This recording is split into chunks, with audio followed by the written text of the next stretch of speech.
Tanjiro. Kamado opened his eyes to the familiar scent of pine wood, snow, and the cold air of the Taishora Mountains.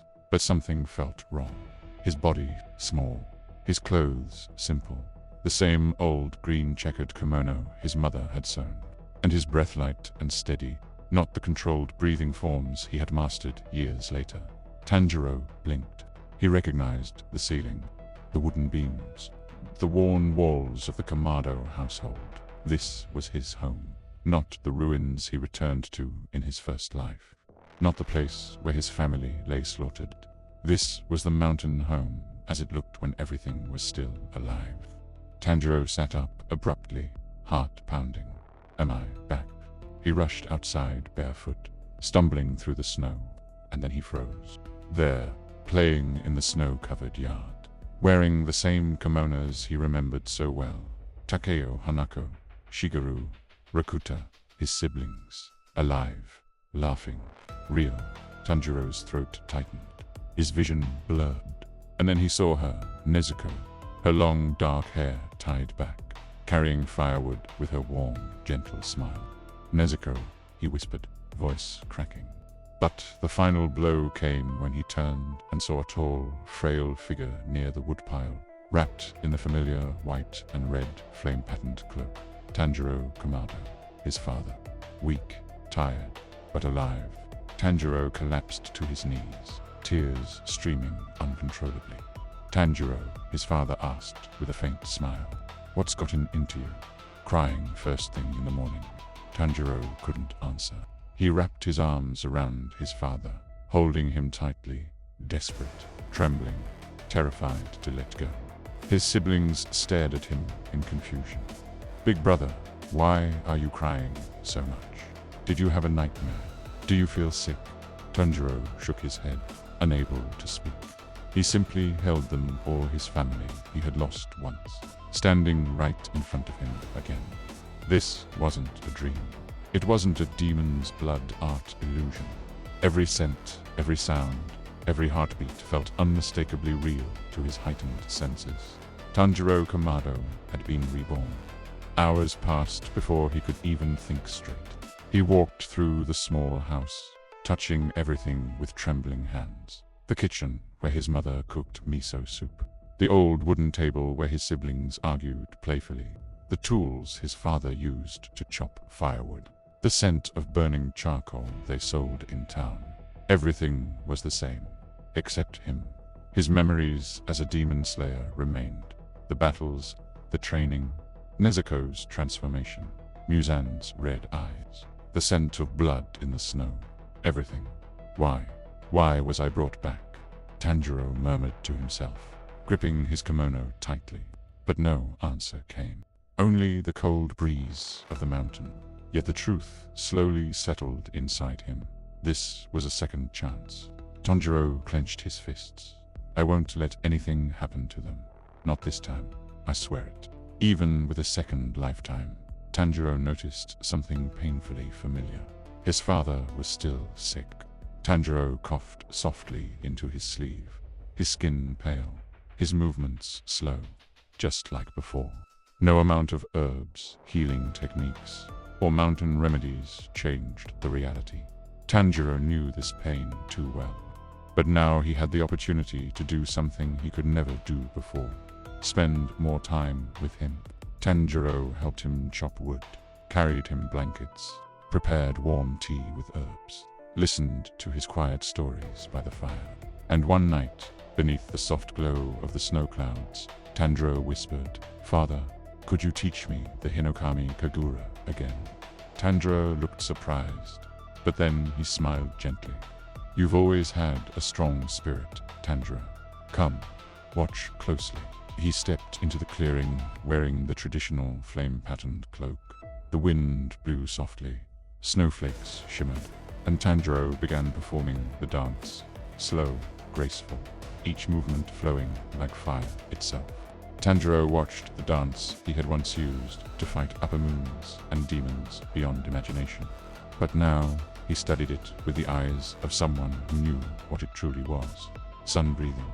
He matched his father's steps, controlled his breathing, adjusted the rhythm with the knowledge he carried from the future.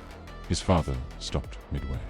"You're learning very fast," Tanjiro whispered, almost as if you've done this before. Tanjiro froze, but Tanjiro simply placed a hand on his son's head and smiled. "Whatever burden you are carrying, I trust you." Tanjiro trained secretly every morning before the sunrise. He practiced breathing forms behind the house, strengthened his grip on wooden logs, improved his footwork in the snow, sharpened his sense of smell to track animals, demons, and danger, just like he did as a demon slayer. Even in a child's body, his determination was the same as the young man who once faced Muzan. By the time he reached 10, he could already hold total concentration breathing for several minutes, perform basic sun-breathing movements fluidly, sprint across the snowy terrain with agility beyond any child his age. He wasn't perfect, but he was far ahead of his first life. Days turned to months. The seasons changed. Snow melted, and slowly, painfully, his father's condition worsened. And the day Tanjiro feared arrived. He sat beside Tanjiro's futon, holding his cold hand between his own. His father's breathing was shallow, his eyes dim, but his smile remained warm. "Tanjiro, look after everyone, and yourself." "I will, father," Tanjiro whispered, voice shaking. "Thank you for giving me another chance to be with you." Tanjiro exhaled softly, and his hand went still. Even after living this loss twice, the pain struck Tanjiro like a blade through the heart. But this time, he didn't cry in confusion. He didn't feel helpless. He didn't regret not learning enough. This time, he felt gratitude and a blazing resolve. "I will protect them," he whispered. "This time, nothing will take them from me."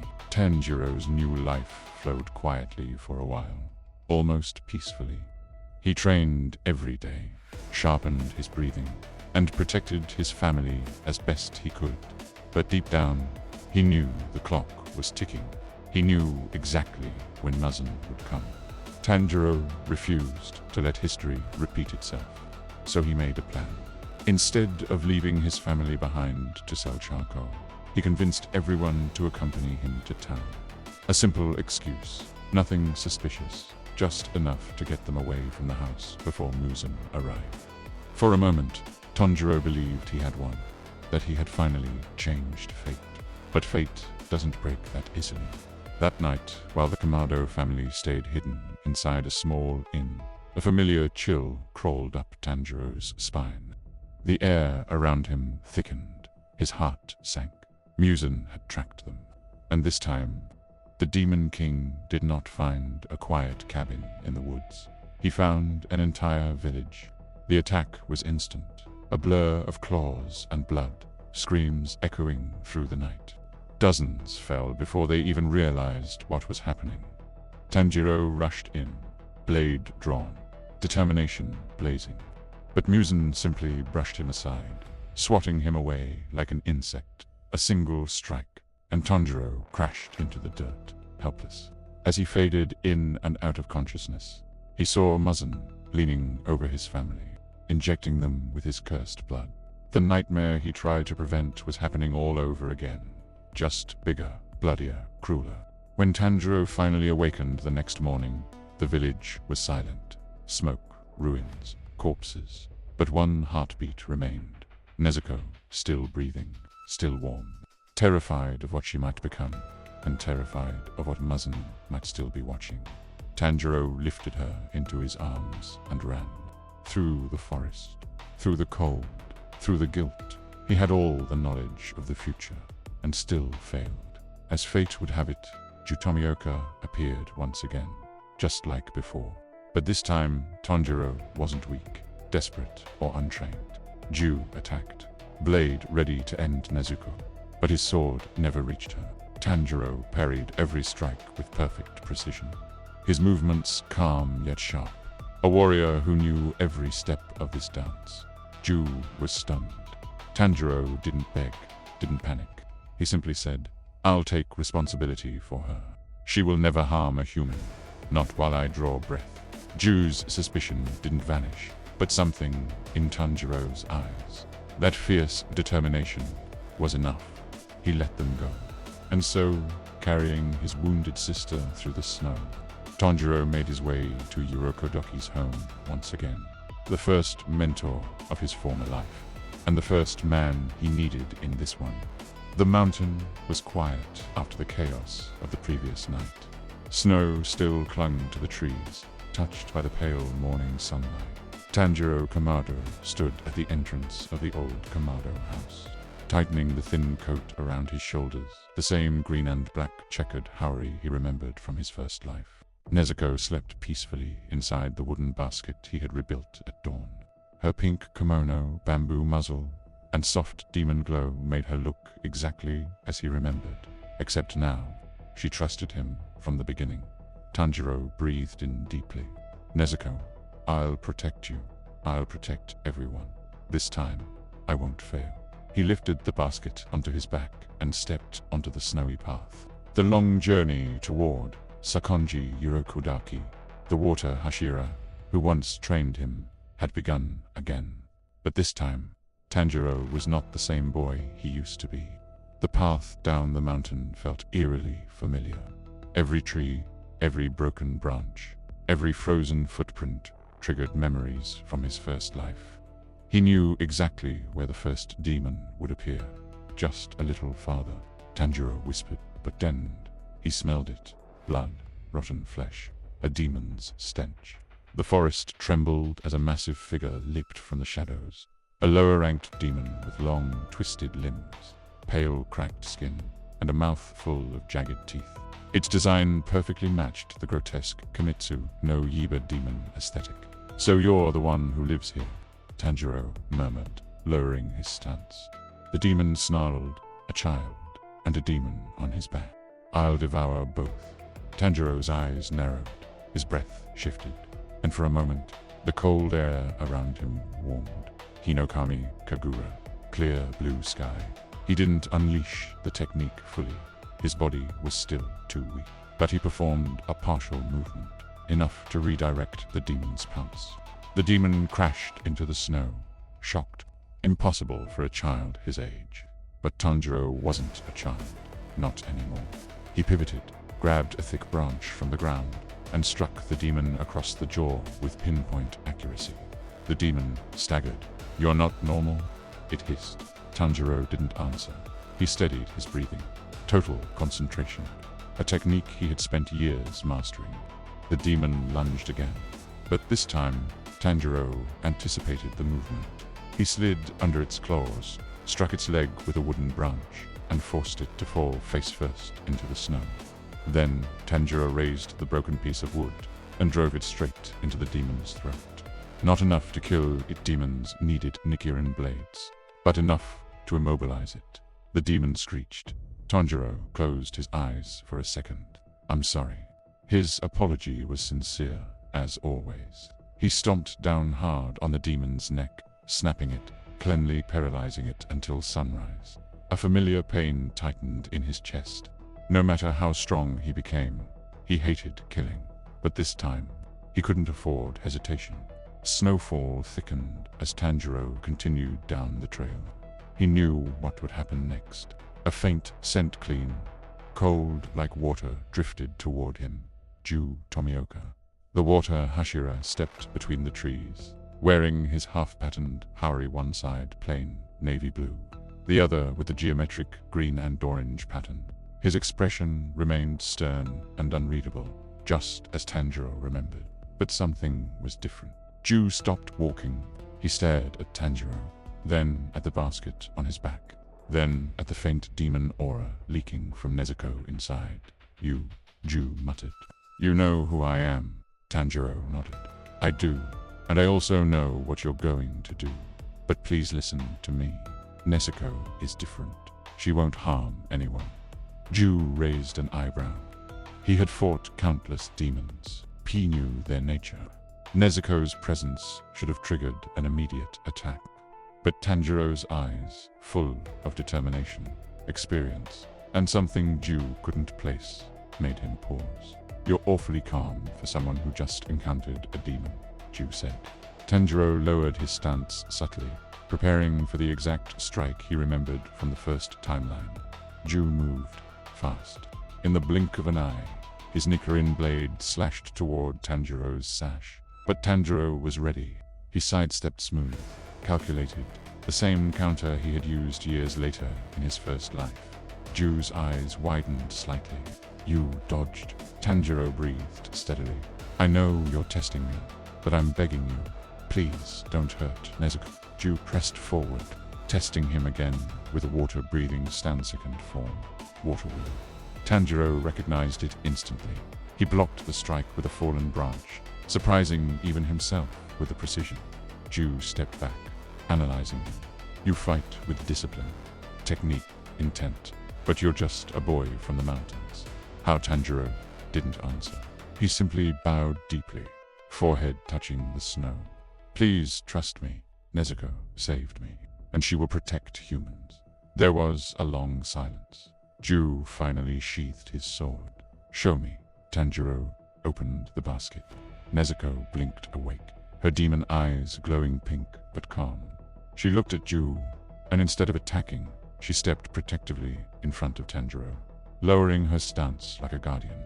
Ju exhaled slowly. Very well. I'll send you to someone who can help. Go to Tsukonji Urokodaki on Mount Sajiri. Tanjiro looked up, gratitude written on his face. Thank you, Ju Tomioka. Ju's expression twitched, not quite a smile, but close. You two are strange, he muttered. Let's hope this strangeness saves you. As Tanjiro walked away, Nezuko quietly climbing back into her basket, he felt something shift in the air. Ju had acted differently. He had hesitated sooner. He had tested him less. He had trusted him more.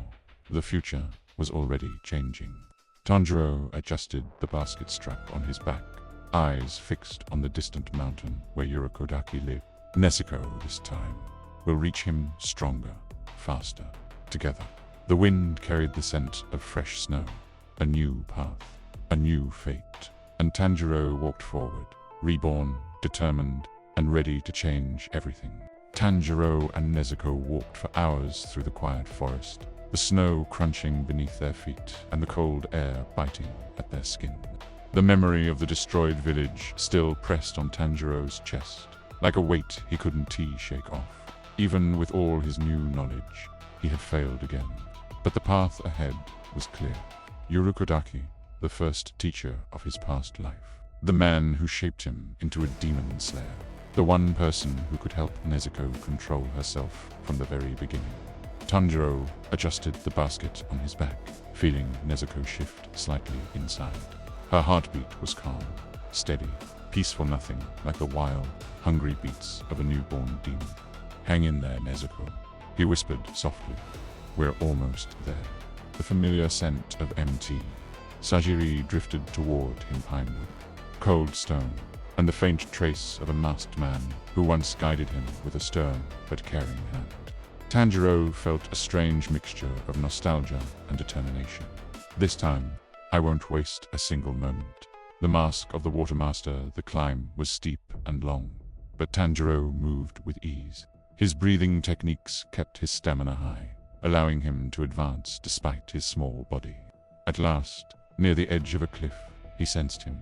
Tsukonji Urokodaki appeared quietly, just as he had in the past, wearing his Tengu mask, his blue patterned robes, and that calm but intimidating presence that immediately commanded respect. The former water Hashira said nothing at first. He simply stood there, arms crossed, watching Tanjiro's every breath, every step, every micro-movement. You knew I was coming, Tanjiro said softly. Urokodaki nodded. Tomioka sent word. A boy carrying a demon. His tone was cold, calculated, testing, just like before. Tanjiro lowered the basket gently and bowed deeply, forehead touching the wooden platform beneath him. My sister is Nezuko Komodo. She was turned by Muzan Kibutsoji, but she has no desire to harm humans. Please, help us. Urokodaki didn't speak for several seconds. Then he stepped forward. His masked face tilted slightly as he inspected the basket. Open it. Tanjiro did. Nezuko blinked up at Urokodaki with her soft pink demon eyes. She tilted her head, then slowly stepped out, standing behind Tanjiro, as if instinctively sensing the danger in the air. Urokodaki watched her closely. "She defends you," he said quietly. Tanjiro nodded. "Yes, she always has." Urokodaki's voice remained firm. Demons hunger for blood, no matter who they were before. If she loses control even once, she will kill you. Tanjiro didn't hesitate. "I will die before she hurts anyone." The words were heavy, honest, real. Urokodaki stood silently, considering. Finally, he asked, "Why do you speak with such certainty?" "You're just a child." Tanjiro's heart clenched. "Because I've lived this life before." Urokodaki didn't react, but something in the air shifted. He didn't dismiss the statement. He didn't mock it. He simply listened. "Explain," Tanjiro told him everything, not every detail, but the truth behind his eyes. The tragedy, the training, the demons he fought, the Hashira he met, the battles he endured, the fate he had already lived once. Urokodaki remained silent for a long time. Then he broke it with a single sentence. "Raise your head." Tanjiro lifted his gaze. "You carry a heavy burden for someone your age," Urokodaki said. "Whether your story is truth or delusion, your resolve is real. Your will is unshakable. And that is what matters." He stepped back. "I will test you. If you pass, I will take you in. The new test, a different beginning." Tanjiro remembered the trial. Wealth a mountain full of traps, designed to kill any unworthy student. But this time, he was ready. Urokodaki led him to the familiar path. "You have until dawn," Urokodaki said, just like before. Tanjiro bowed deeply and sprinted forward. The traps sprang instantly hidden wires, falling logs, wooden spikes, but Tanjiro moved like water, weaving between hazards he remembered from years of experience. But soon he realized something. These traps were not the same as before. They were harsher, faster, more precise, deadlier. Urokodaki had modified them. "Of course," Tanjiro murmured mid-sprint. "Because I'm not the same boy as before." He sensed it, and he made this harder. Tanjiro welcomed the challenge. His breathing sharpened. His footwork grew lighter. His awareness expanded. He dodged a crushing boulder by a hair's width, leaped over a pressure-triggered log swing, rolled under a barrage of wooden stakes. The forest had become a battlefield, but Tanjiro pushed through, refusing to slow. And when he reached the final stretch, he whispered, "Thank you, Urokodaki, for believing in me enough to make it harder." He crossed the finish line just as the first rays of dawn touched the sky. Urokodaki was waiting there, arms crossed once again. "You did well," he said. "Better than I expected." Tanjiro bowed again, exhausted but proud. Urokodaki looked toward Nezuko, who sat quietly by the entrance of the house. "Then from today forward," Urokodaki said, "you will train under me, both of you. A new life, a new timeline, a new bond." Tanjiro breathed out slowly, the cold morning wind brushing against his skin. "Thank you, Master Urokodaki." The path of the reborn demon slayer had officially begun. The night air was cold, heavy, and strangely silent as Tanjiro made his way down the mountain. His footsteps were light, steady, but inside his heart pulsed with unease. He knew this night. He remembered it from his first life, the day he left home and returned to find everything gone. But this time, things were different. He was stronger, faster, sharper. He had knowledge no child should ever possess. And yet, a small nagging fear twisted in his chest. What if fate refused to change? Tanjiro paused mid-step, tightening his grip on the bundle of charcoal on his back. He closed his eyes and inhaled deeply. The scent of the forest, the earth, the snow, all normal, but beneath it, a faint, unfamiliar smell. Thick, metallic, wrong. Tanjiro's eyes snapped open. Something's different. He rushed toward town, using refined footwork his small body barely kept up with. People greeted him as usual, unaware of the storm silently building. He solved the charcoal, shared small talk, forced a smile, but the smell, the faint trace of malice in the air, never left his senses. When the sun began to set, the old man, who usually offered him shelter, stepped forward. "Tanjiro, lad, stay here for the night. Don't go wandering after dark." In his first life, Tanjiro would have listened without question. This time, he bowed respectfully but answered with quiet resolve, "I'm sorry. I have to get home." The old man frowned. "You know it's dangerous after sunset. That's when they come out." Tanjiro didn't flinch. "I'll be careful. I promise." He couldn't waste a moment. He had sworn no matter what to protect his family. As he walked away, the old man called out one last time, "Be safe, Tanjiro." He didn't look back. Night fell fast, too fast. The moment sunlight disappeared, Tanjiro's senses exploded. The scent he had noticed earlier was stronger, now stronger and closer. He froze. This wasn't the monster who destroyed his home in his first life. This wasn't Muzan's scent. This was someone else, a demon. But why now? Why earlier than before? Tanjiro dropped the charcoal bundle and sprinted through the snow, feet pounding the cold earth as he pushed his breathing to its limit. "Please, please let me make it in time." Branches whipped against his face. Cold air sliced his lungs. His heart roared in his ears. He wasn't just running home. He was racing against destiny. Halfway up the mountain, the air changed again. Snow, pine, wood smoke, and blood. Tanjiro's stomach twisted violently. No, no, no, no.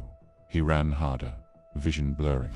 His blood felt like ice. The familiar landscape warped into a nightmare of memories. But as he broke through the tree line, he stopped dead in his tracks. His house was still standing, lit, quiet, unaffected. Everything was untouched.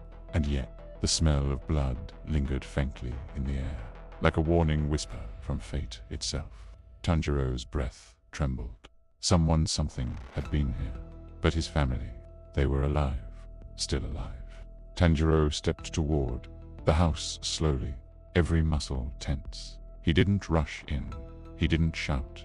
He listened. The crackle of the hearth, soft footsteps, faint breathing, all normal. Put outside, hidden somewhere in the darkness, he sensed it, a presence watching him, a predator, silent, intelligent, waiting. Tanjiro clenched his fists. His heartbeat steadied. He had changed the timeline. He had protected his family for now. But the world around him was beginning to rearrange in response.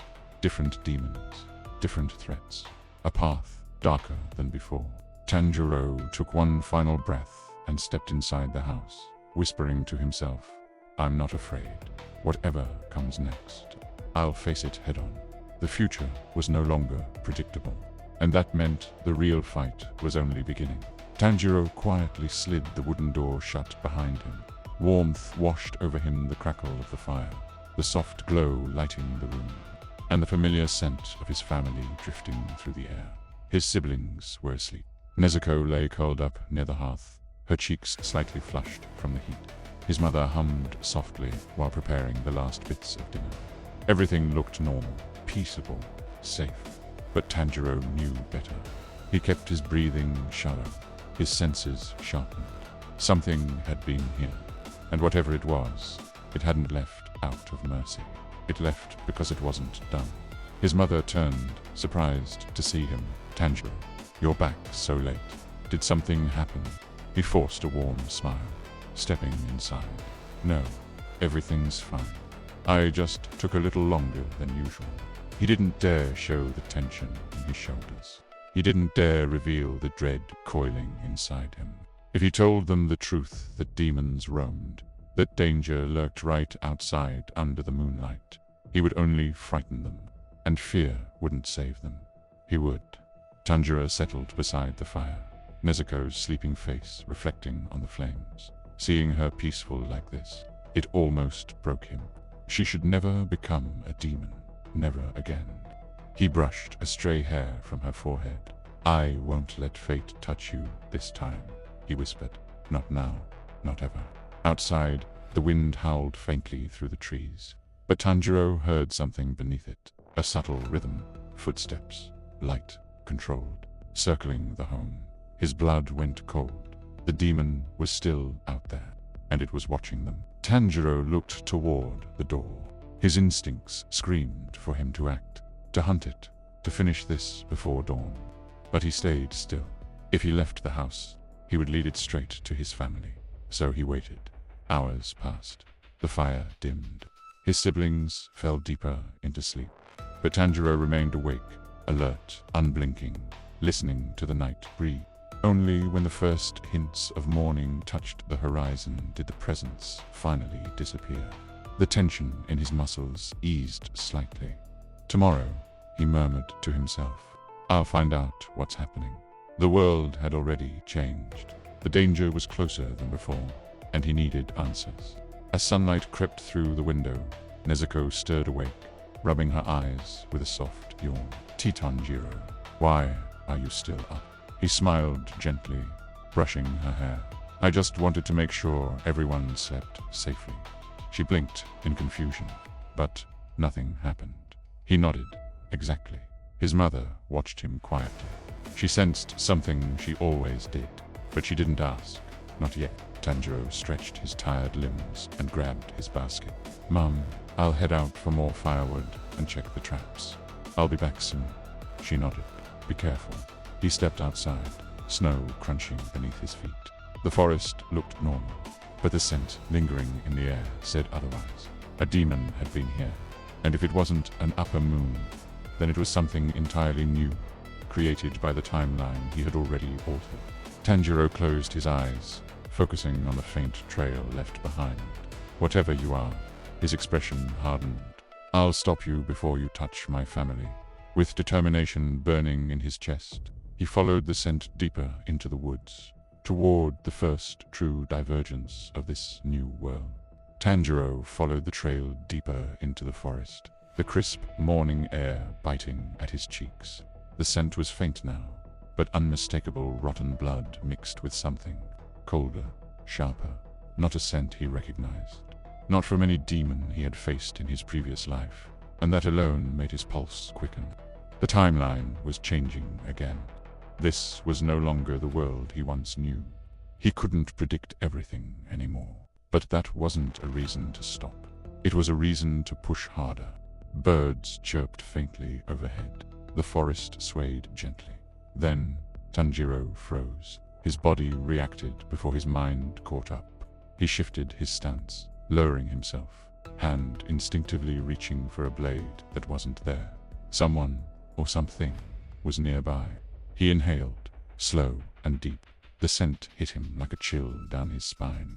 Fresh blood, human and close. He sprinted toward it, heart pounding, weaving through the trees until he reached a small clearing and stopped dead.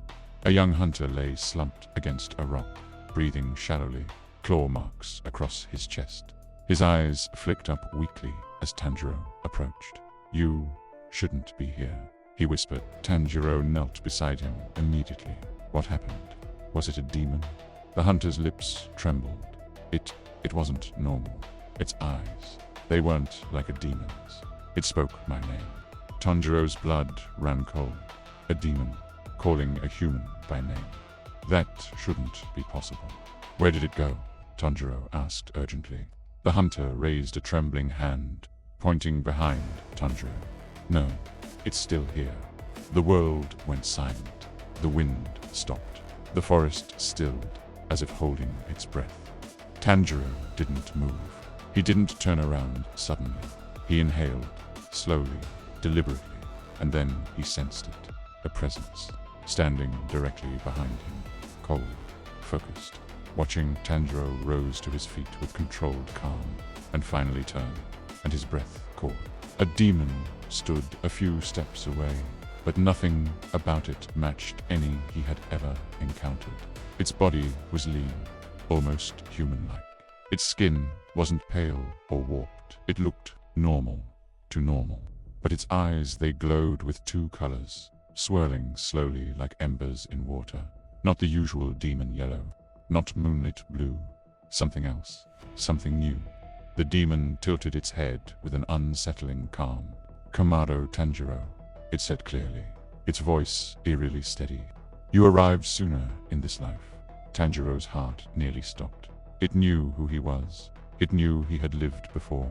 This wasn't a demon created by Muzan. This wasn't part of the original story. This demon existed only because Tanjiro changed the past. He clenched his fists. Who are you, and why are you attacking people? The demon smiled faintly. A smile that didn't belong on a demon's face. Because, Tanjiro, its eyes shifted, glowing brighter, chaotic. You altered fate, and I am the result. Tanjiro's stance tightened. The world he returned to was breaking open, and this demon was the first crack. Tanjiro kept his guard up as the demon approached slowly, showing no hostility yet lacking any trace of human emotion. The air around them felt heavier, as if nature itself hesitated at what it was witnessing. This demon had no markings, no visible deformities, nothing that suggested corruption. His posture was too calm, too aware. Tanjiro swallowed hard, analyzing every detail. If this being truly existed because of him, then he couldn't treat it like an ordinary demon. But he couldn't lower his guard either. The demon stared at him with unsettling calm. In your other life, you didn't come here this early. You didn't take this path. You didn't meet this man. And I didn't exist. A shiver ran down Tanjiro's spine. The demon not only knew his name, but his past, or worse, his future. Who created you? Tanjiro asked, feet firmly planted in the snow. Was it Muzan? Some kind of new blood art? The demon slowly shook his head.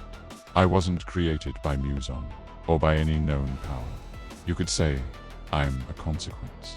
His eyes shifted again, glowing with a strange blend of deep red and dark blue, each color pulsing as if representing separate wills trapped in one body. You altered the timeline by surviving your first life, Kamado Tanjiro. By returning with memories you shouldn't have, yet you caused distortions in existence itself. And I am one of those distortions, a being born from imbalance. Tanjiro stepped back, startled and confused. What you're saying makes no sense. That's impossible. Time doesn't work that way. The demon observed him carefully, as if weighing his disbelief. Time has no rules as long as its threads continue breaking. The gods of fate didn't intervene, because they didn't foresee it. No one imagined a human would die, live, die again, then return carrying complete memories. That mistake created fractures, and fractures take form. He placed a hand over his chest. I am one of those forms. Tanjiro felt a mix of guilt and disbelief. If that's true, then you have no reason to hurt anyone. Innocent people shouldn't be involved. The demon tilted his head. That is where you're misunderstanding. For the first time, something like sadness crossed his face. I'm not here to kill you, or to hunt humans. I'm here because your presence forces me to exist. And while I exist, my body requires sustenance. Tanjiro clenched his fists. Then I'll stop you. I won't let you hurt anyone. But the demon didn't take a fighting stance. Instead, he relaxed his arms and studied Tanjiro's emotions closely. I knew you'd say that, which is why I came before Muzan finds me. Tanjiro's eyes widened. Muzan, he's looking for you. He will pursue any anomaly, the demon replied. And if he finds me, he will turn me into something worse, something you won't be able to stop even with your memories. A heavy silence filled the forest. The snow stopped falling. Everything seemed frozen in anticipation. The demon took a step forward. That's why I want you to end me before it's too late. Tanjiro froze. What are you asking? Kill me, he said without hesitation, before I become a threat greater than any demon from your first life. His voice didn't tremble, yet every word felt like a burden disguised as calm. I wasn't created to live. I was created to correct the mistake you represent, but I have no will of my own to do it. Only instincts that will eventually lead me to devour humans. Tanjiro's breathing quickened. Compassion and responsibility battled in his chest. This was his fault, directly or indirectly, and the demon knew it. "What's your name?" Tanjiro finally asked. The demon seemed fascinated by the question. "That is also part of the fracture. I don't have one.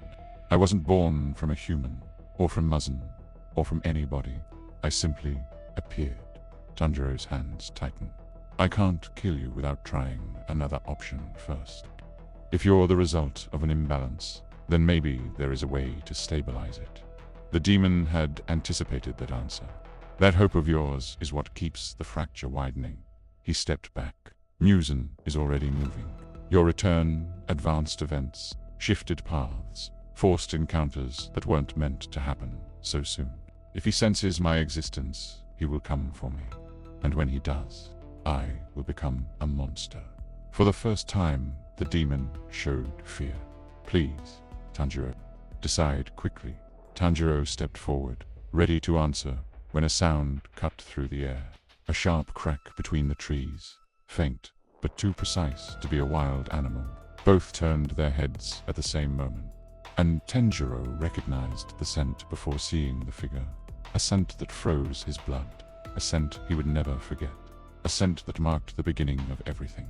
Muzan Kibutsuji had arrived in the forest. Tanjiro's breath stopped the moment that familiar scent hit him. Thick, metallic, suffocating, like fresh blood being swallowed by darkness itself. Muzan's presence wasn't loud or aggressive. It was quiet, calculated, almost elegant, and that was what made it terrifying. The demon who had slaughtered his family, the monster who had once turned Nezuko into a demon, was here much earlier than in the original timeline. Much earlier than he should ever appear. A faint crunch echoed through the forest as a figure stepped between the trees, dressed in pristine dark clothing that contrasted with the white snow. His expression was as emotionless as ice. His eyes, cold and crimson, scanned the area with the curiosity of a predator who didn't need to hurry. Muzan's aura alone overwhelmed the space, pressing down on Tanjiro's lungs like a weight. Tanjiro tensed instinctively, even though he had no blade at his side. His fists tightened. His breathing became shallow. Every instinct screamed at him to run, but he stood his ground. Muzan looked at the injured hunter, then at the unnamed demon standing near Tanjiro, and finally rested his gaze on Tanjiro himself. "How strange," Muzan murmured. "I expected only one anomaly, but I see two." His voice was calm, almost bored, but every syllable held lethal intent. The unnamed demon immediately dropped to one knee, trembling not in fear, but in instability. Tanjiro realized its body was reacting to Muzan's overwhelming presence. So Muzan continued, approaching with slow, measured steps. "You are the distortion I sensed.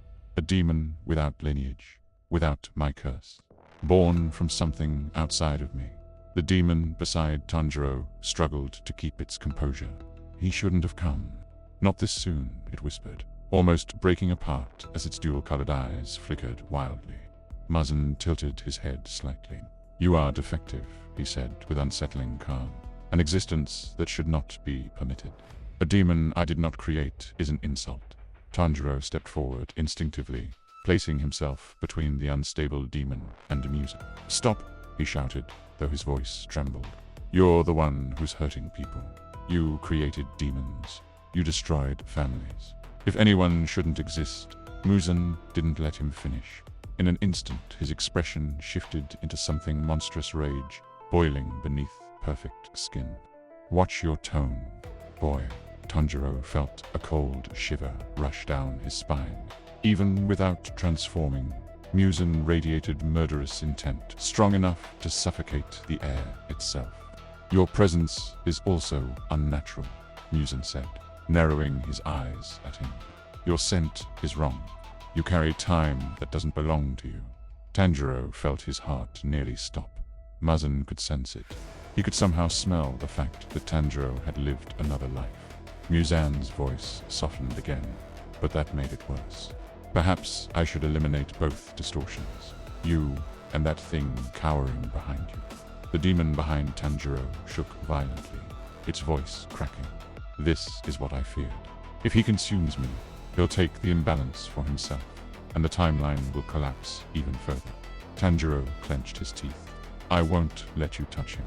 Poor anyone. For a moment, Muzan simply stared at him, as if amused by a child's defiance. Bold words for someone without a weapon, he said. Tanjiro inhaled deeply sun-breathing patterns flickering through his memory. His body wasn't fully developed, but he could still draw upon that rhythm, that warmth. His lungs expanded, heat spreading through his limbs. His stance shifted instinctively. Muzan's eyes widened slightly. Surprised. Interesting. You've learned something you shouldn't have at this age. Tanjiro didn't answer. His focus sharpened to a point. He knew he had no real chance of defeating Muzan today. But he had to survive long enough to protect the hunter behind him and the anomaly demon at his side. Before anyone could move, the unstable demon suddenly grabbed Tanjiro's arm. Its grip was cold but firm, desperate. Listen, it whispered quickly, its voice trembling. If he destroys me, the timeline stabilizes around him. He becomes the center of the distortion. You must not let that happen. Tanjiro stared at it, shocked. What do you want me to do? The demon's eyes shifted violently between red and blue. Run, and take me with you. As long as I live, the distortion stays divided. Muzan's expression darkened. Enough. Without warning, Muzan vanished. Tanjiro barely had time to react. Instinct screamed louder than thought. He grabbed the unnamed demon by the wrist, spun around, and leaped backward just as Muzan reappeared where they had been standing, his hand slicing through the air like a blade. Snow exploded around him. Muzan's eyes narrowed with irritation. Annoying child, Tanjiro landed hard, sliding across the snow, pulling the unstable demon with him.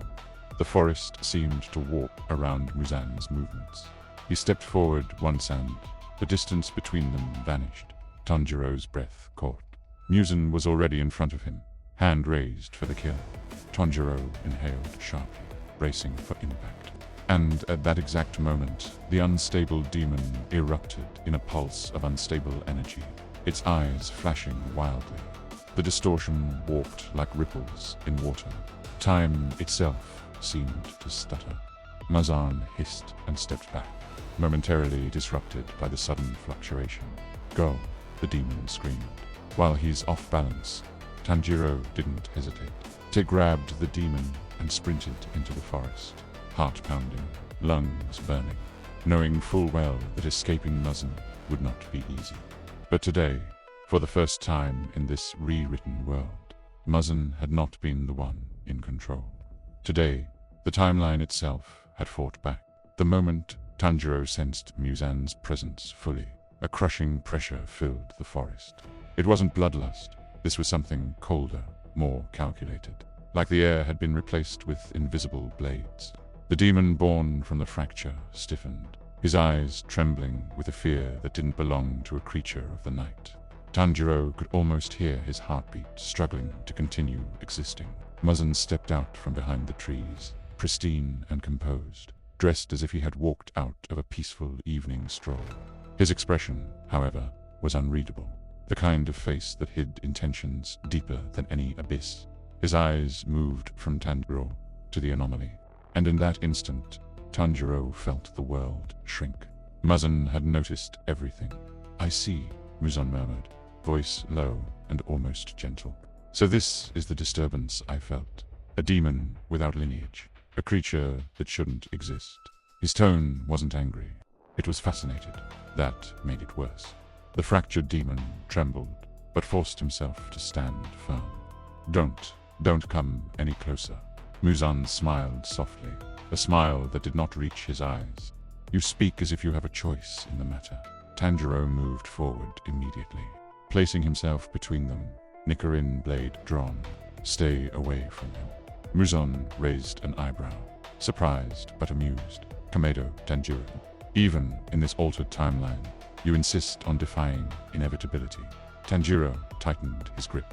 He didn't have the luxury to tremble. Any hesitation here would cost lives. B hasn't hurt anyone. He just wants to exist without becoming a monster. Exist, Muzan repeated, as if tasting the word. He is an error, a symptom of a breach in the natural order. You should know better than anyone that anything born from instability is fundamentally dangerous. The fractured demon lowered his head, shame and fear mixing in his voice. He's right. I don't belong here. Tanjiro didn't flinch. Even so, I decide who is worth saving, not you. Muzan's gaze sharpened for the first time. How bold, how naive. You cling to morality as if time itself isn't tearing apart because of you. His eyes shifted toward the anomaly, analyzing him with an intensity that made Tanjiro's skin crawl. And you, I can feel it. A body that isn't bound by demon biology. No curse, no memories, no origin, pure potential waiting to be carved. The demon took a step back, terrified. Don't touch me. Muzan's smile widened, not kind, but hungry. Oh, I will do more than touch you. I will refine you, perfect you.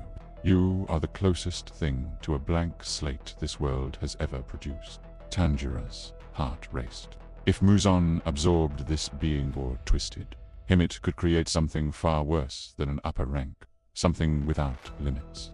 You won't lay a hand on him, Tanjiro said, voice steady despite the dread. Muzan turned to him slowly. And what do you plan to do? Fight me? Tanjiro didn't answer with words. He took his stance. For a moment, Muzan simply watched him. Then he spoke with a quiet, almost disappointed tone. You are not ready. Not yet. Even with memories that don't belong to this timeline, you are still incomplete. His eyes narrowed. But I can't allow this creature to wander freely. His existence threatens mine. Tanjiro felt the fractured demon clutch the back of his Haori, trembling. Please, don't let him take me. Tanjiro exhaled slowly. He knew he couldn't defeat Muzan here, not alone, not without preparation, not with a timeline already spiraling. But he could interrupt his plans. Then run, Tanjiro whispered. The demon stared at him. What? Run. Now. He will catch me. Not if I distract him. Muzan sighed, irritated. You are forcing my hand. And in the blink of an eye, he moved. Tanjiro swung instinctively, sparks of crimson and black clashing with Muzan's pale arm.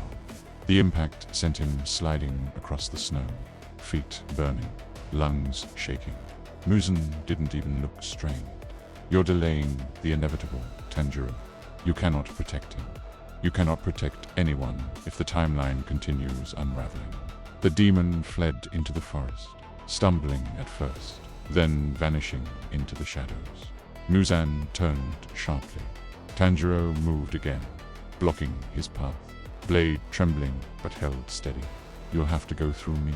Muzan's expression finally shifted annoyance, breaking through his perfect composure. Very well. I will remember that. He struck. Tanjiro braced himself, ready to die if he had to, but before Muzan's claws touched him, a distant whistle cut through the forest. A Nichiren blade, a scent of wind and sweat. Reinforcements. Muzan clicked his tongue. Persistent pests. And before Tanjiro could blink, Muzan dissolved into the shadows, leaving the forest silent once more. Tanjiro collapsed to one knee, chest heaving.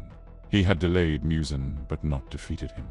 Somewhere in the forest, the anomaly was running for his life, and now Muzan knew he existed. The timeline had already gone too far.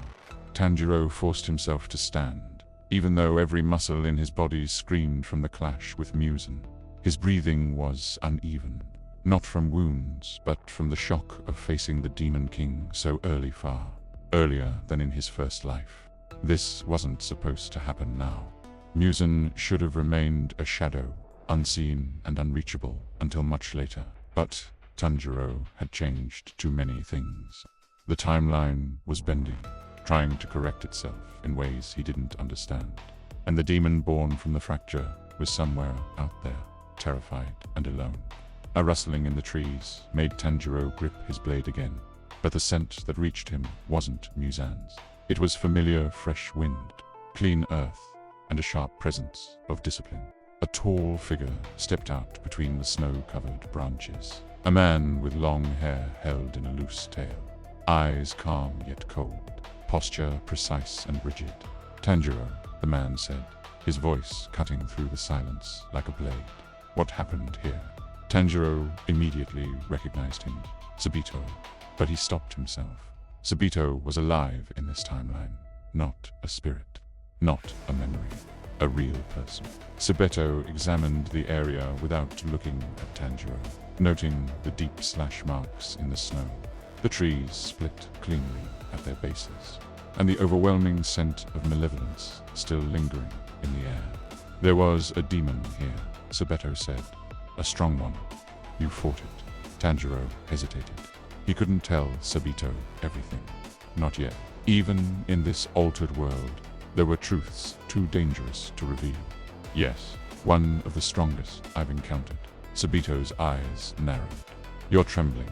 Tanjiro tried to steady his breathing. "I'm fine." "No, you're not," Sabito replied flatly. "You used footwork and breathing techniques beyond your level. Your lungs aren't prepared. Poor. Your body isn't old enough." He paused. "You're pushing yourself toward death." Tanjiro looked down. In his first life, Sabito had died before he ever became a demon slayer. But here he was alive, vigilant, and already far more skilled than Tanjiro had been at his age. Tanjiro couldn't afford to look weak in front of him, but Sabito wasn't being harsh out of cruelty. His concern was buried under discipline. "Sabito, someone important might be in danger. I had to act." Tanjiro clenched his fists. "I couldn't let that demon fall into Muz." He caught himself. Too late. Sabito's expression sharpened instantly. "Muzan, you said Muzan."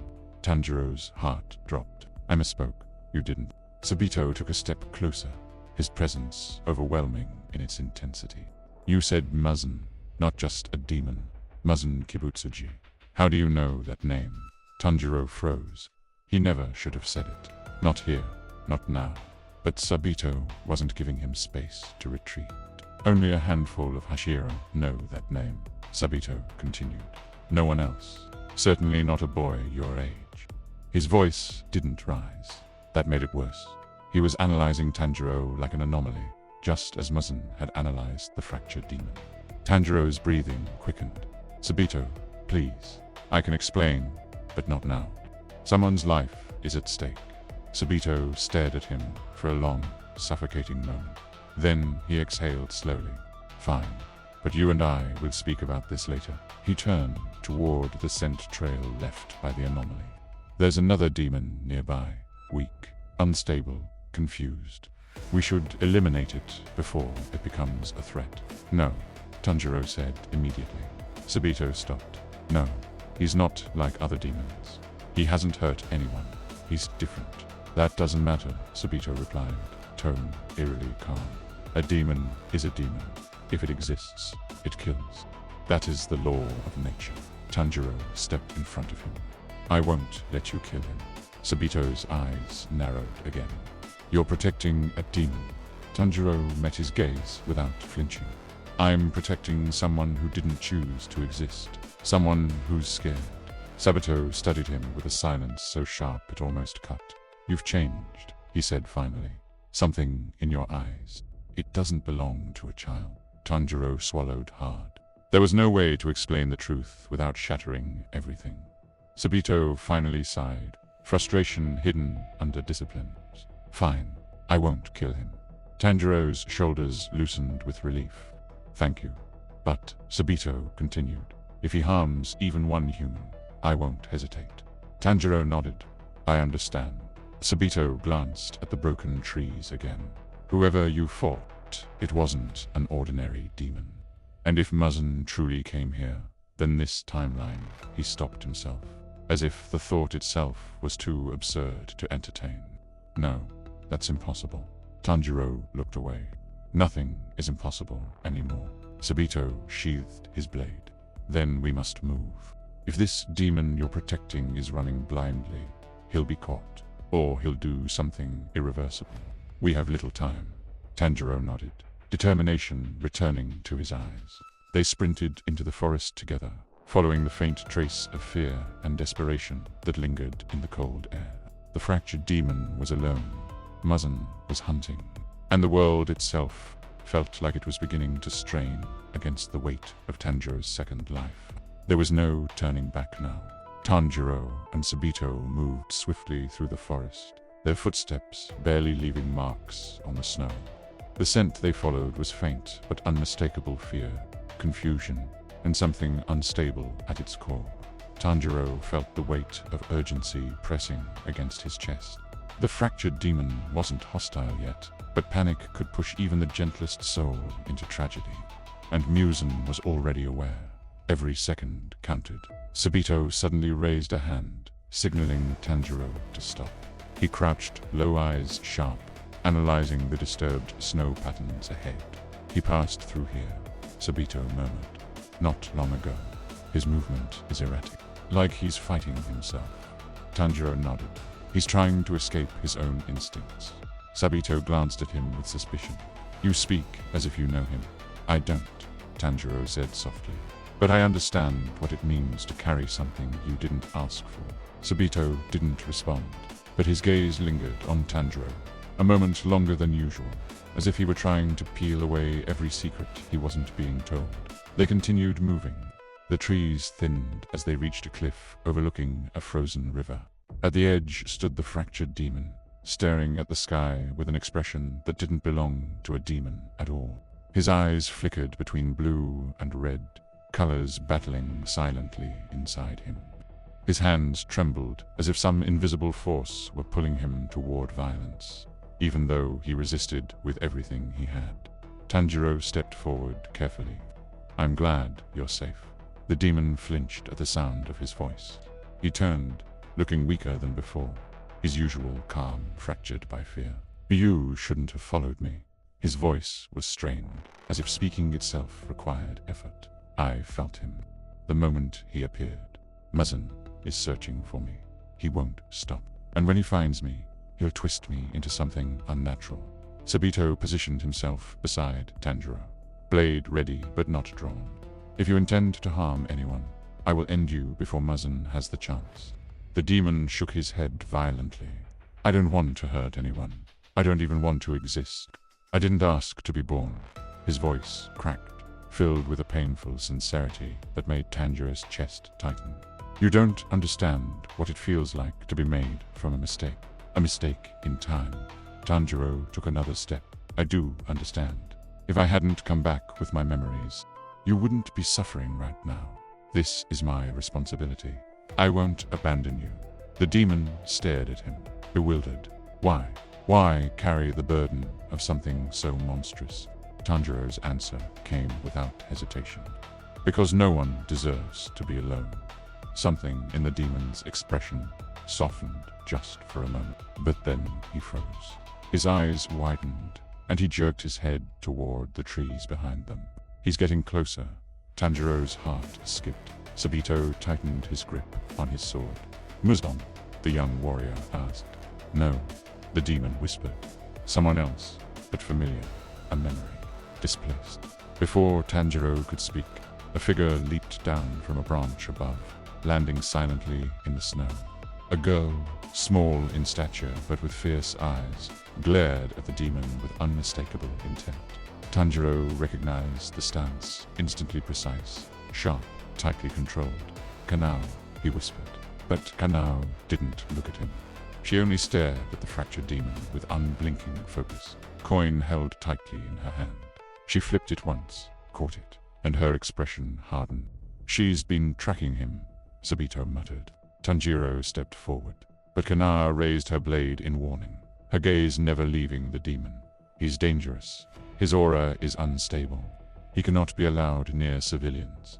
Her tone was calm, but Tanjiro could hear the faint tremor of instinct.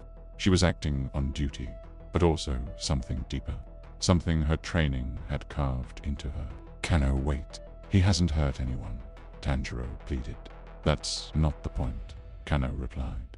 "The potential is enough, and you being here confirms it. This demon is tied to something unnatural." The demon lowered his gaze. "See, even she feels it." Even someone with no memories of the other timeline can sense I don't belong. Tanjiro stepped between them. No, I won't let you kill him. Kanao's eyes flicked to him for the first time. Then explain why his aura feels like a distortion. Why it feels like a wound. Tanjiro clenched his fists. Because he is one Sabito, exhaled sharply. Tanjiro Kanao tightened her grip on her sword. If he stays alive, Muzan will find him.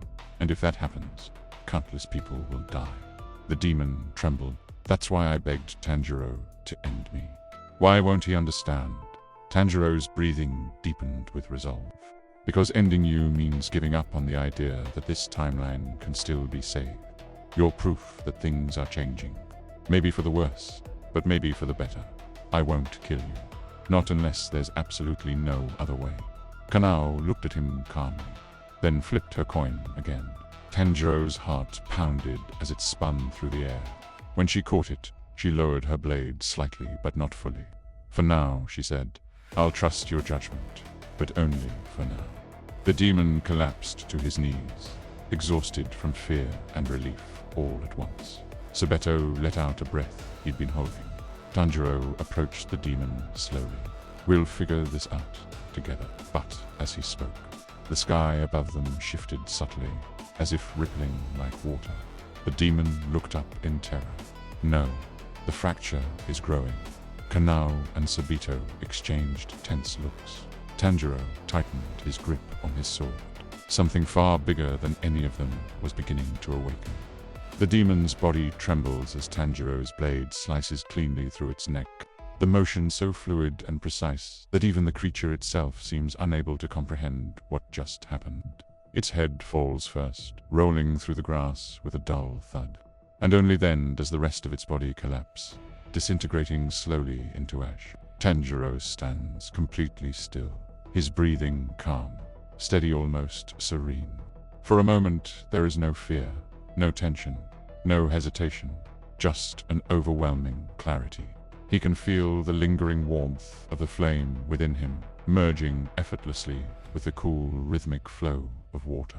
A union that should be impossible, yet feels completely natural.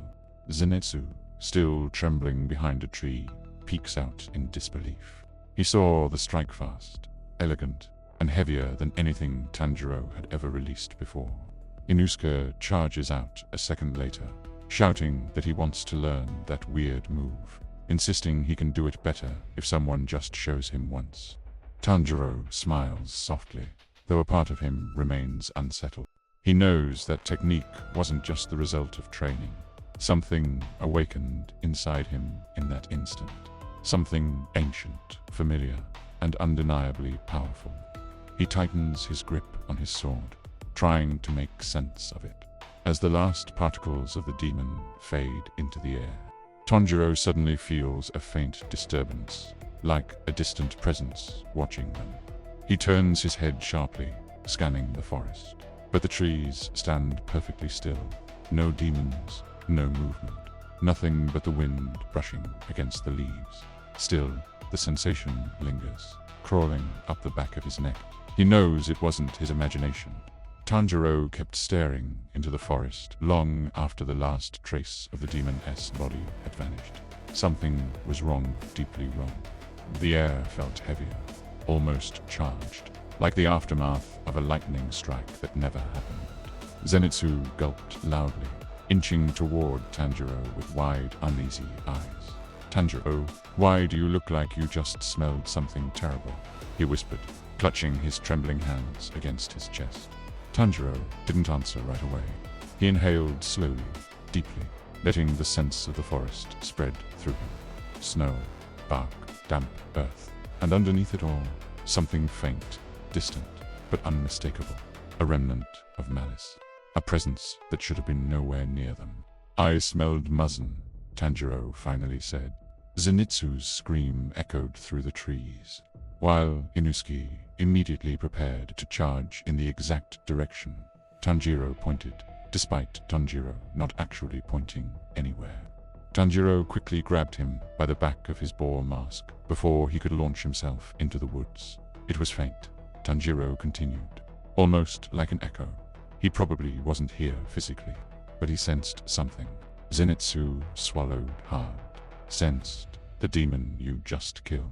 Or sensed us. Tanjiro shook his head. No, he sensed an anomaly. His eyes narrowed as memories from his first life flickered painfully through his mind. Muzan never tolerated unpredictability. Anything he didn't control, he destroyed. And if that demon from earlier was truly born from a tear in fate, then Muzan must have felt that distortion.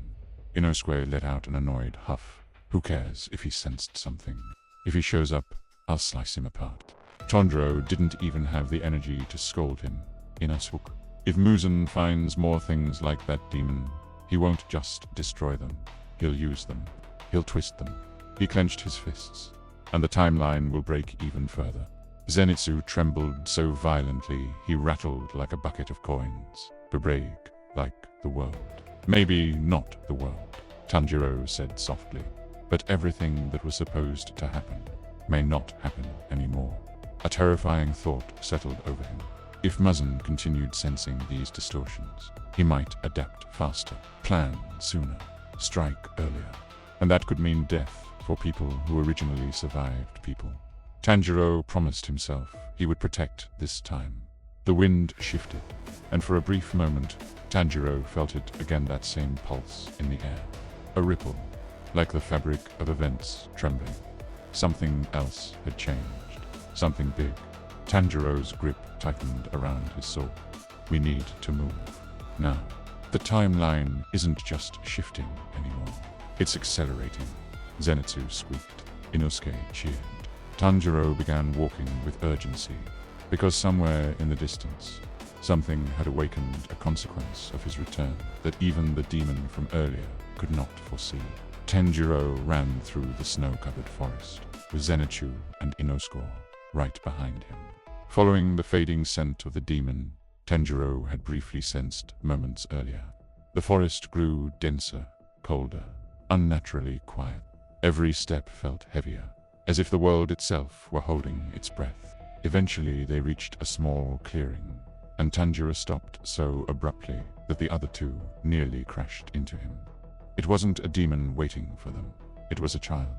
A boy no older than 7, sitting alone in the snow with his knees pulled to his chest, shaking violently, not from cold, but from something deeper, something wrong. Zenitsu blinked in confusion. "Why, is there a kid here? In a place like this?" Inosuke snorted. "Who cares? He's not a demon. Let's keep looking for the thing we're supposed to smash." But Tanjiro didn't move. He stared, breath caught in his throat. The boy's scent was fractured, impossible. It wasn't just human. It wasn't demon either. It was layered, inconsistent, shifting every few seconds, as if the boy were flickering between existences. Tanjiro approached slowly, kneeling in front of him. "Hey," he said gently. "It's all right. You're safe now." The boy lifted his head, and Tanjiro felt his heart drop. His eyes were unfocused, as if he were seeing several versions of Tanjiro at once. Tears streamed down his cheeks. "It hurts," he whispered. "Everything feels wrong. I don't know where I am. I don't know which me is real." Zenitsu shuddered. "Tanjiro, what does that even mean?" Before Tanjiro could answer, the ground around the boy flickered briefly, showing images that shouldn't exist. A broken house, a burning sky, a version of the boy older, a version dead, a version crying in someone's arms. Then everything snapped back, the forest returning to stillness. Inosuke actually stepped back, eyes wide behind his boar mask. What the hell was that? Tanjiro swallowed hard.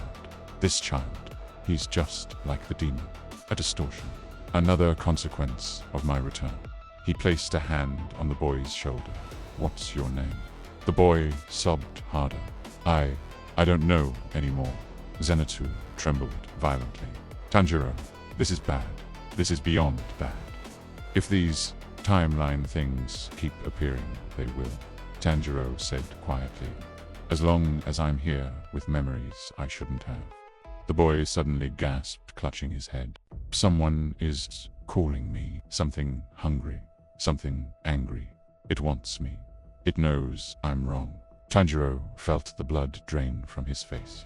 That sensation, the boy described it, was identical to the demon from earlier sensing music. Distortions were like signals, and the strongest demon alive was listening. Tanjiro lifted the boy into his arms, turning sharply toward the deeper forest. We can't stay here. If Muzan senses him, even for a second, this boy will become a target. Inosuke cracked his knuckles. Then we fight him. No, Tanjiro said firmly. Not yet. Right now, our priority is keeping this boy alive. As they moved, the boy's voice weakened. I wasn't supposed to be born. I wasn't supposed to be anywhere. I don't want them to find me. Tanjiro held him tighter, jaw clenched. I won't let anyone take you. I promise. But deep in the woods behind them, something shifted. A distant tremor of malice. Not a demon. Something worse. Something searching. And Tanjiro knew with absolute certainty that the future was unraveling faster than he had ever imagined. Carrying the unconscious boy, Tanjiro moved swiftly through the forest with Zenitsu and Inosuke close behind. The cold wind cut across their faces, but Tanjiro barely felt it. His mind was fixed on a single thought. If more distortions like this boy were appearing, Muzan wouldn't stay passive for long. Every step they took seemed to echo louder than it should, as if the forest itself were listening. Snow crunched softly beneath their feet until Tanjiro suddenly stopped. Zenitsu collided into his back with a soft yelp, while Inosuke huffed impatiently. Tanjiro ignored them. He inhaled slowly, focusing all his senses outward. The scent wasn't close, but it was distinct. A demon. Not powerful enough to be an upper moon, but not weak either. And worse, its scent was moving quickly, like it was tracking something, or someone. Inosuke, Tanjiro whispered, "Do you feel anything?" Inosuke crouched low, hand pressed to the ground. His feral instincts sharpened. Something's crawling around out there. It's fast, close, but it's not coming toward us. It's circling. Zenitsu trembled violently. Circling, like it's trying to surround us. Oh no, oh no, oh no, oh no, it's not surrounding us. Tanjiro interrupted, tightening his hold on the boy. It's searching for something else. The three exchanged glances, and realization struck them at the same moment. The boy, if demons could sense distortions even faintly, then this child was practically a beacon. We need to hide his presence, Tanjiro muttered. He knelt, laying the boy gently against a thick tree trunk. The child's breathing was shallow, uneven, as if the world itself was fighting to keep him anchored. Tanjiro placed a hand over the boy's forehead. His skin flickered faintly again. Not physically, reality around him did. The timeline was trying to reject him, like a body rejecting an organ. Zenitsu looked terrified. Tanjiro, if we stay out here, that demon is going to find him, and then Muzan will find him. What do we do? Tanjiro stood, determination flooding every muscle in his body. We split its attention. Inosuke, Zenitsu, take positions around the clearing. If the demon arrives, keep it away from the boy at all costs.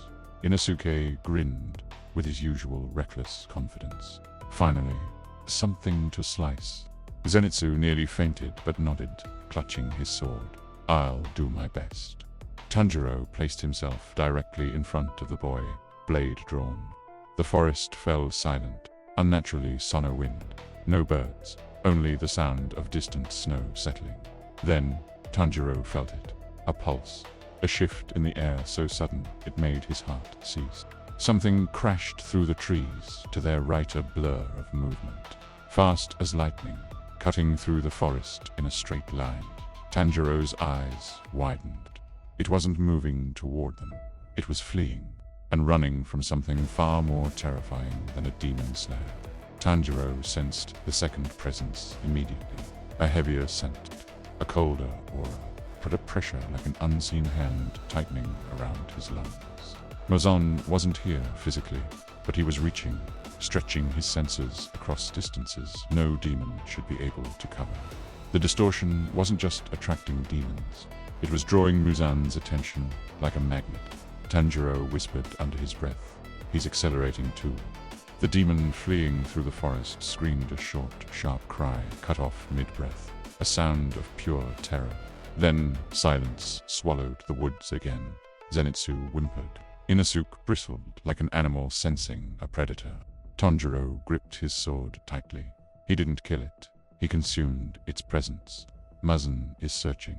He's trying to pinpoint the source of the distortion. And the boy behind Tanjiro was the brightest distortion yet. Tanjiro turned toward his friends, his voice low, urgent, unwavering. We're running out of time. We have to move again before Muzan locates him. If he does, everything changes. He lifted the boy into his arms once more. The cold wind returned, and with it came the sense of something vast and dangerous moving through the threads of fate, reshaping paths that were never meant to cross. And Muzan Kibutsuji was getting closer. Tanjiro carried the boy through the forest with Zenitsu and Inosuke flanking him, each one on high alert.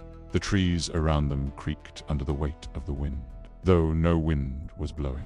It was as if the forest itself was reacting to the anomaly Tanjiro held in his arms. The boy trembled uncontrollably, his breaths shallow and uneven, like someone struggling to stay anchored to a world that kept rejecting him.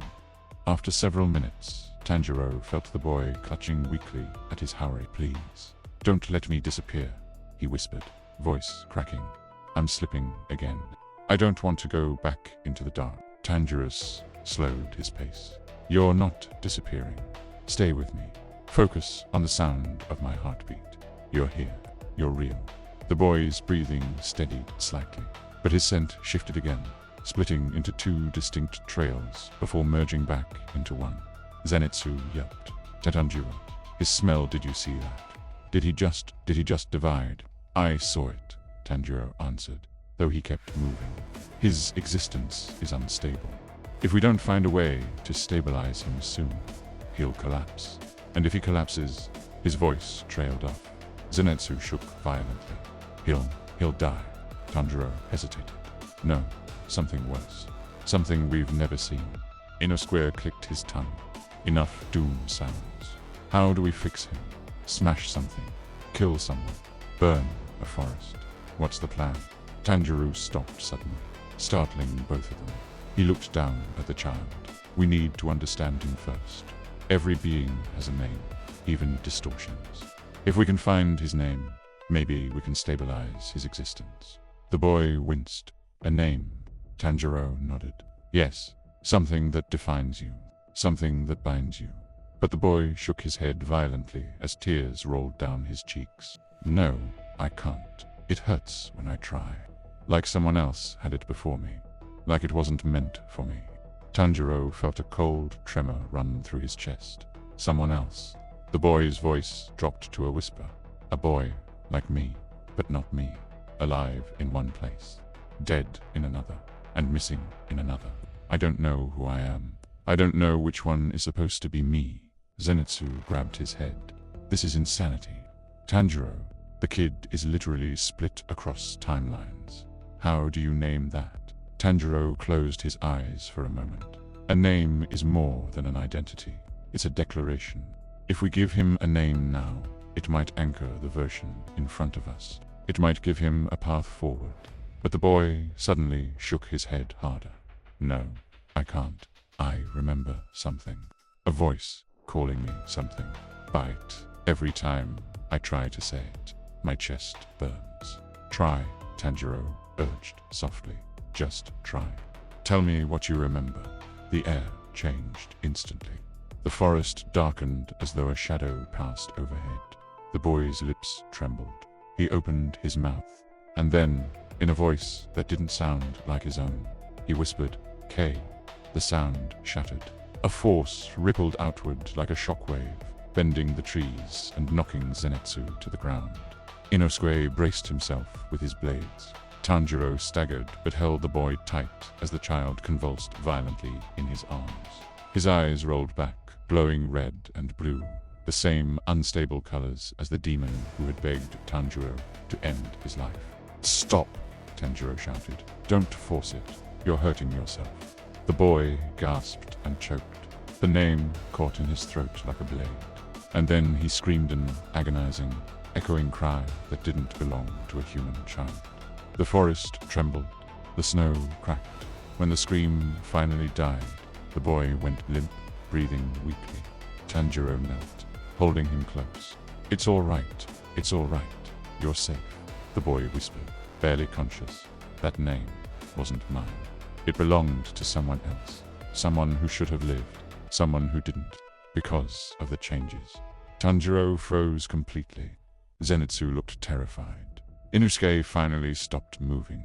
Tanjiro swallowed hard. "Then who are you?" The boy's eyes opened just a sliver, and for the first time, his voice was calm, not in peace, but in resignation. "I am the shadow of a life erased. A fragment that shouldn't exist." He breathed shallowly. "And the one whose name I tried to say is coming." Tanjiro felt every muscle in his body tighten. "Coming? Who?" The boy closed his eyes.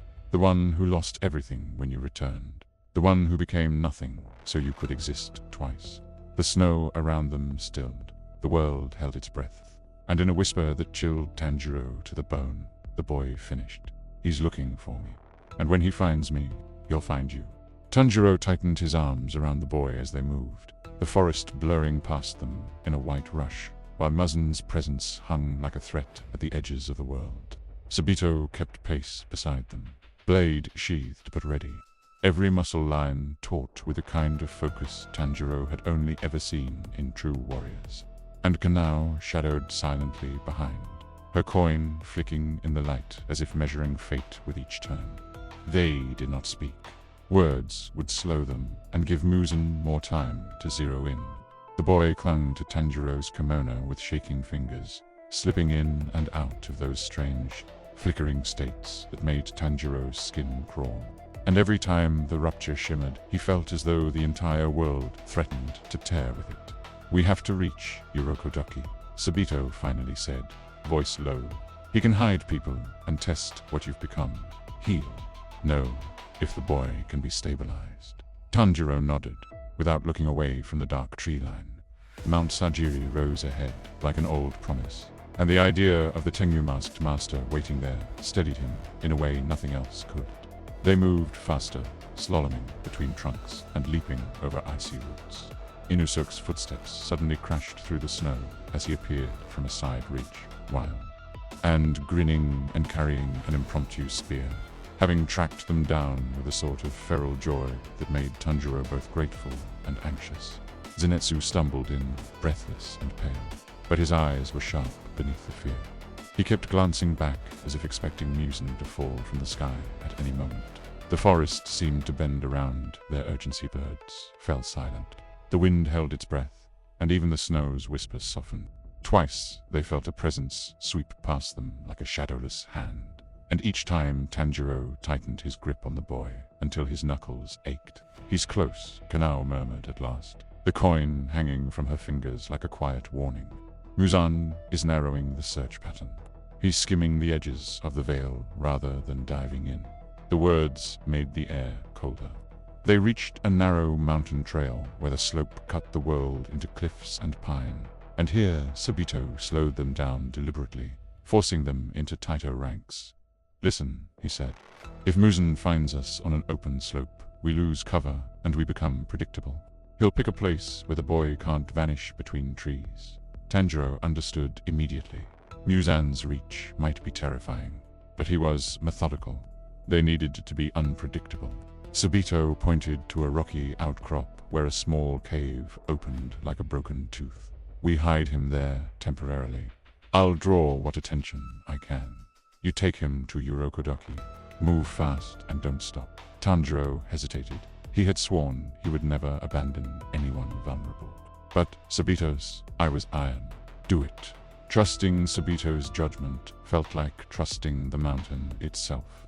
So Tanjiro slid the boy gently into the cave's shadow, while Sabito melted into the trees like a dark current. Tanjiro ran Sabito's plan, a single steady drumbeat in his mind. The trail up to empty Sajiri chewed at his legs and lungs. But the thought of the boy, the fracture, Muzan's scent burning in the back of his mind kept him moving until the familiar carved markers of Urokodaki's domain appeared. He pounded on the wooden platform of the old house until the masked master opened with that same evaluating gaze that seemed to look through the body and into the will. Urokodaki, Tanjiro gasped, words spilling out in a rush. It's different. There's a child. A distortion museum is searching, please. Urokodaki's hand went to his mask, and the silence stretched, heavy as tide. Then the Tenjiman moved with a speed that surprised Tanjiro. He grabbed a rolled blanket, barked orders, and within moments a rope ladder was lowered and Nezuko awake at Tanjiro's side was bundled in a corner behind the house safe and watched. Urokodaki's eyes flicked to Tanjiro with a rare softness and then to the sky where the air had gone falsely still. Bring him, Urokodaki said. We have no time for explanations. Tanjiro nearly bowed with relief and hauled the boy into the small yard. The child's flicker stilled a fraction at the sight of the master, as if even nightmares recognized authority. No sooner had they settled than a ripple ran through the forest ascents, like water struck by a great stone. Urokodaki's fingers tightened on a strap. He's here, he said, quieter than anything else. Everyone froze.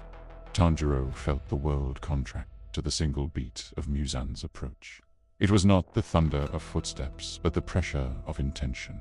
Without flourish, without noise, Muzan stepped into the clearing like a shadow choosing to be seen. He wore the same immaculate dark coat, but the trees seemed to lean away from him. Even the light recoiled. Tanjiro stepped before the boy reflexively, Nikirin in hand, though the blade shook more from the weight of the moment than from fear. Muzan's gaze ran over them and lingered on Tanjiro with that cold, knowing interest he reserved for things that might complicate his designs. You keep finding anomalies, Muzan said softly, almost conversational, and there was a murderous patience in his voice that made Urokodaki's jaw tighten. Interesting. Urokodaki moved like water, planting himself between the Demon King and the fragile figure at Tanjiro's feet. You will not touch the child, the old master said. Muzan smiled, as if enjoying a private joke. You have spirit for such a small mountain. Tell me, Tengu, what will you do when the world winds tighten? Urokodaki did not answer with words. His stance was the sentence. The air snapped like a taut wire. For a heartbeat it seemed Muzan might press the advantage and shred them there. But then something shifted. Sabito's voice, distant and running, echoed down the slope. The plan had bought them time. Muzan's expression never changed, but he inclined his head almost politely. You will meet me again, he promised. And with that small, certain cruelty, he vanished into the trees as if he had been nothing more than mist. The forest exhaled, and the snow whispered back into motion. Tanjiro sank to his knees, chest heaving with the kind of exhaustion that comes not only from speed, but from a soul taxed by impossible choices. Urokodaki, placing a hand on Tanjiro's shoulder, said simply, You brought a fracture to the mountain. That fracture will need tending. We will not flinch.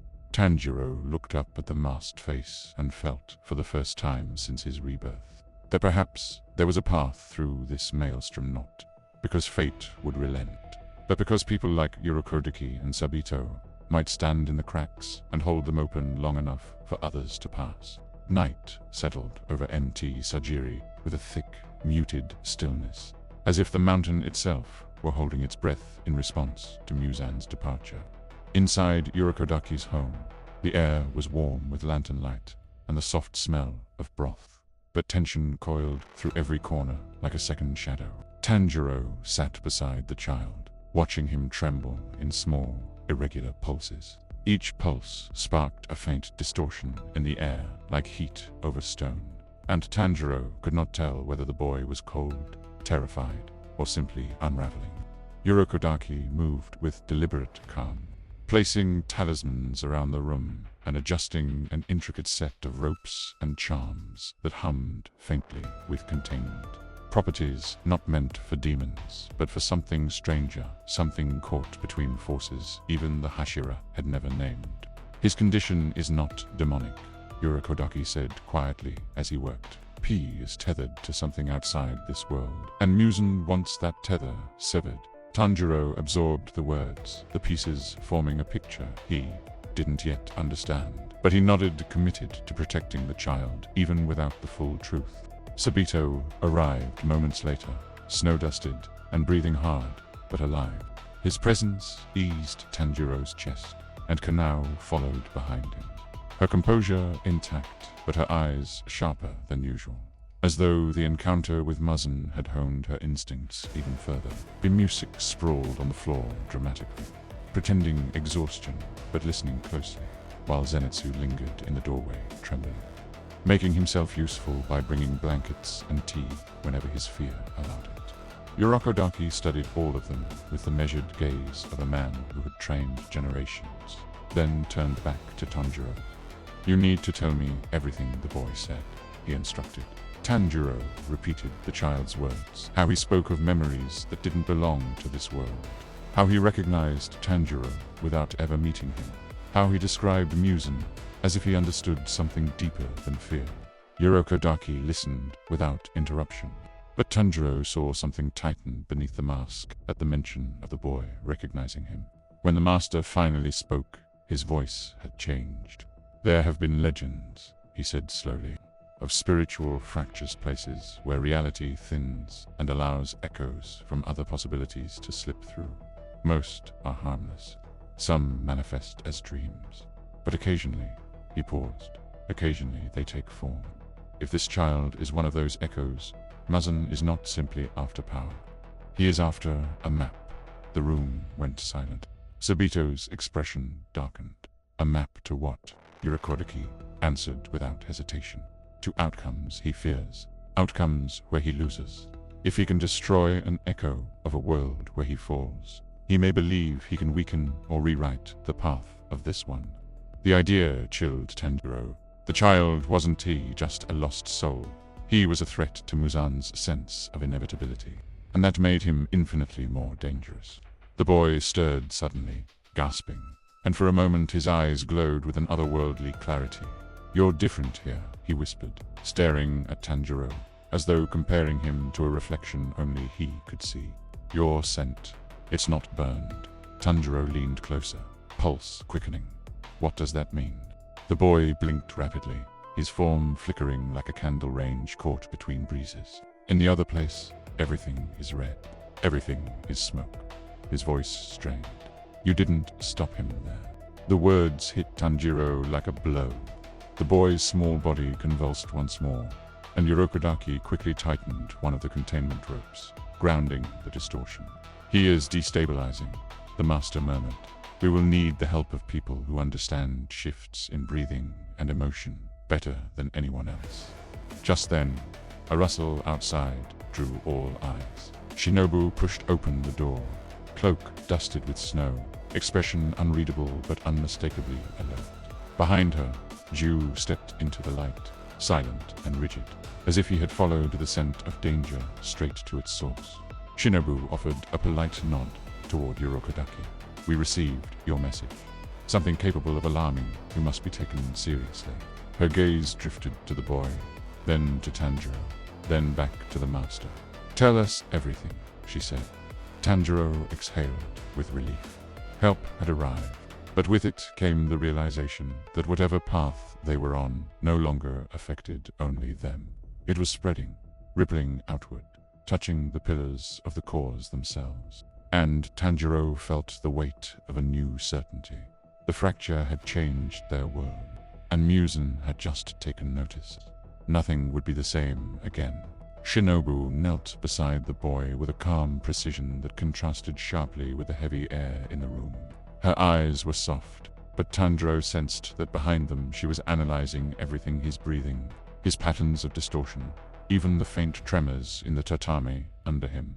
Ju remained standing near the door, silent as a shadow, but his presence alone steadied the atmosphere, giving the room a quiet structure amid the lingering chaos. The boy flinched when Shinobu touched his forehead, and for an instant the air around his body rippled again, distorting the lantern light like warped glass. Shinobu didn't recoil. She simply adjusted her breathing and murmured, It's not pain, it's displacement. He's trying to exist in a world that doesn't have a place for him yet. Her tone held scientific curiosity, but also a hint of sorrow. Urokodaki explained everything from the beginning of the encounter. Muzan's appearance, the strange recognition the boy had shown toward Tanjiro. Shinobu listened closely, her expression shifting subtly with each detail, while Ju's eyes narrowed slightly at the mention of echoes from another world. When Urokodaki spoke of fractures and alternate outcomes, Shinobu exhaled slowly, placing a hand under her chin with uncharacteristic seriousness. If that is true, then this child may carry knowledge Muzan has never had access to until now, something that terrifies him deeply. She turned her gaze to Tanjiro. And if Muzan is frightened, he will act recklessly. The boy's breathing grew uneven again, and Shinobu leaned closer, gently holding his hand. "Listen," she whispered. "You're safe here. No one will hurt you." The child's eyes opened slightly, and for a brief second, they were not the eyes of a frightened boy. They were ancient, heavy with memories he should not possess. "He touched me," the boy murmured weakly. "When he grabbed my face earlier, he took pieces of me." Tanjiro felt a chill. "Muzan stole part of your memories." The boy nodded shakily. "He wants to know the path where he dies." He saw a little, but not enough. His body flickered, phasing in and out, and Shinobu tightened her hold to anchor him. "He's losing cohesion," she said. "We need something that can ground fragments of spirit and form."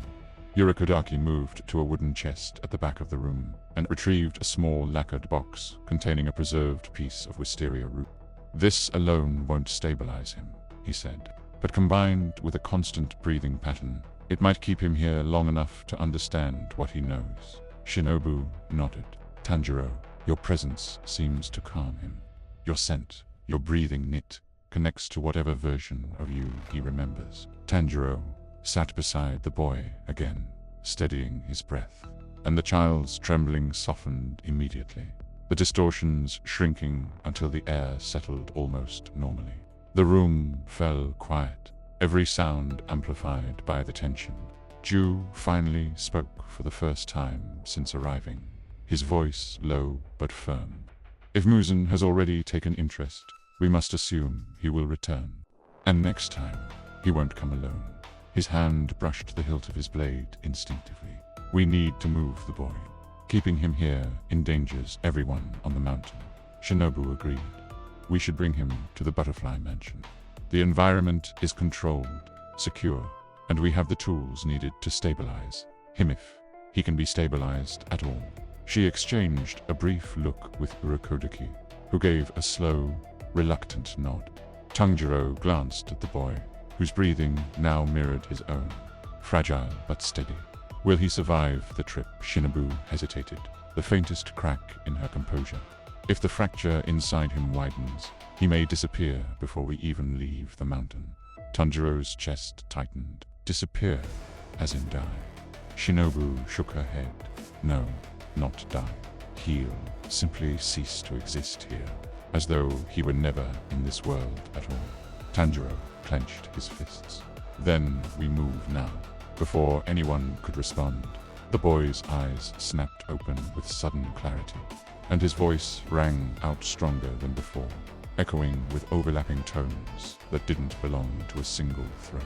"He's coming back." Everyone froze.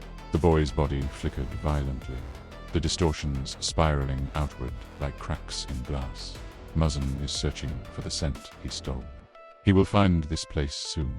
His small hand clutched Tanjiro's sleeve with desperate strength. "Don't let him rewrite us." The room erupted into motion. Urokodaki reached for his blade. Shinobu lifted the boy with practiced gentleness. Ju stepped outside, scanning the forest with a stillness sharper than steel. Tanjiro inhaled deeply, steeling himself as the cold air seeped in. The threads between worlds were tightening, and Muzan was already pulling at them. Ju stood at the edge of the clearing, motionless, his eyes fixed on the dark line of the forest where the shadows seemed to breathe. Even without speaking, Tanjiro sensed what he already knew. The air carried a faint, unnatural heaviness, the early signs of Muzan's presence. It wasn't his scent, not fully, but something like the echo of it, a residue left by a predator already closing in. Urokodaki tightened the straps of his mask with deliberate calm, while Shinobu adjusted her grip on the unstable boy, whose body remained flickering between solidity and transparency, like a lantern flame struggling to stay lit in a storm. "Move quickly," she murmured. "The longer we stay, the more he'll unravel." Her words were soft but decisive. Tanjiro fell in beside her, matching his breathing to hers and the boy's, creating a steady rhythm meant to anchor the child's presence. As they descended the snowy path, every sound felt sharpened the crunch of ice under their feet, the distant caw of a crow, even the faint rustle of branches brushing against one another. The boy clung weakly to Shinobu, his eyes half open, but his voice slipped through in fragmented whispers. He saw the wrong future, the wrong death, the wrong you. Tanjiro leaned closer. "What do you mean?" The boy's form flickered again before stabilizing under Tanjiro's breath. "The path you changed." It showed him a version of himself he never imagined. A version where he wasn't invincible. Shinobu's expression tightened. If Muzan saw even a glimpse of that, his actions will be unpredictable.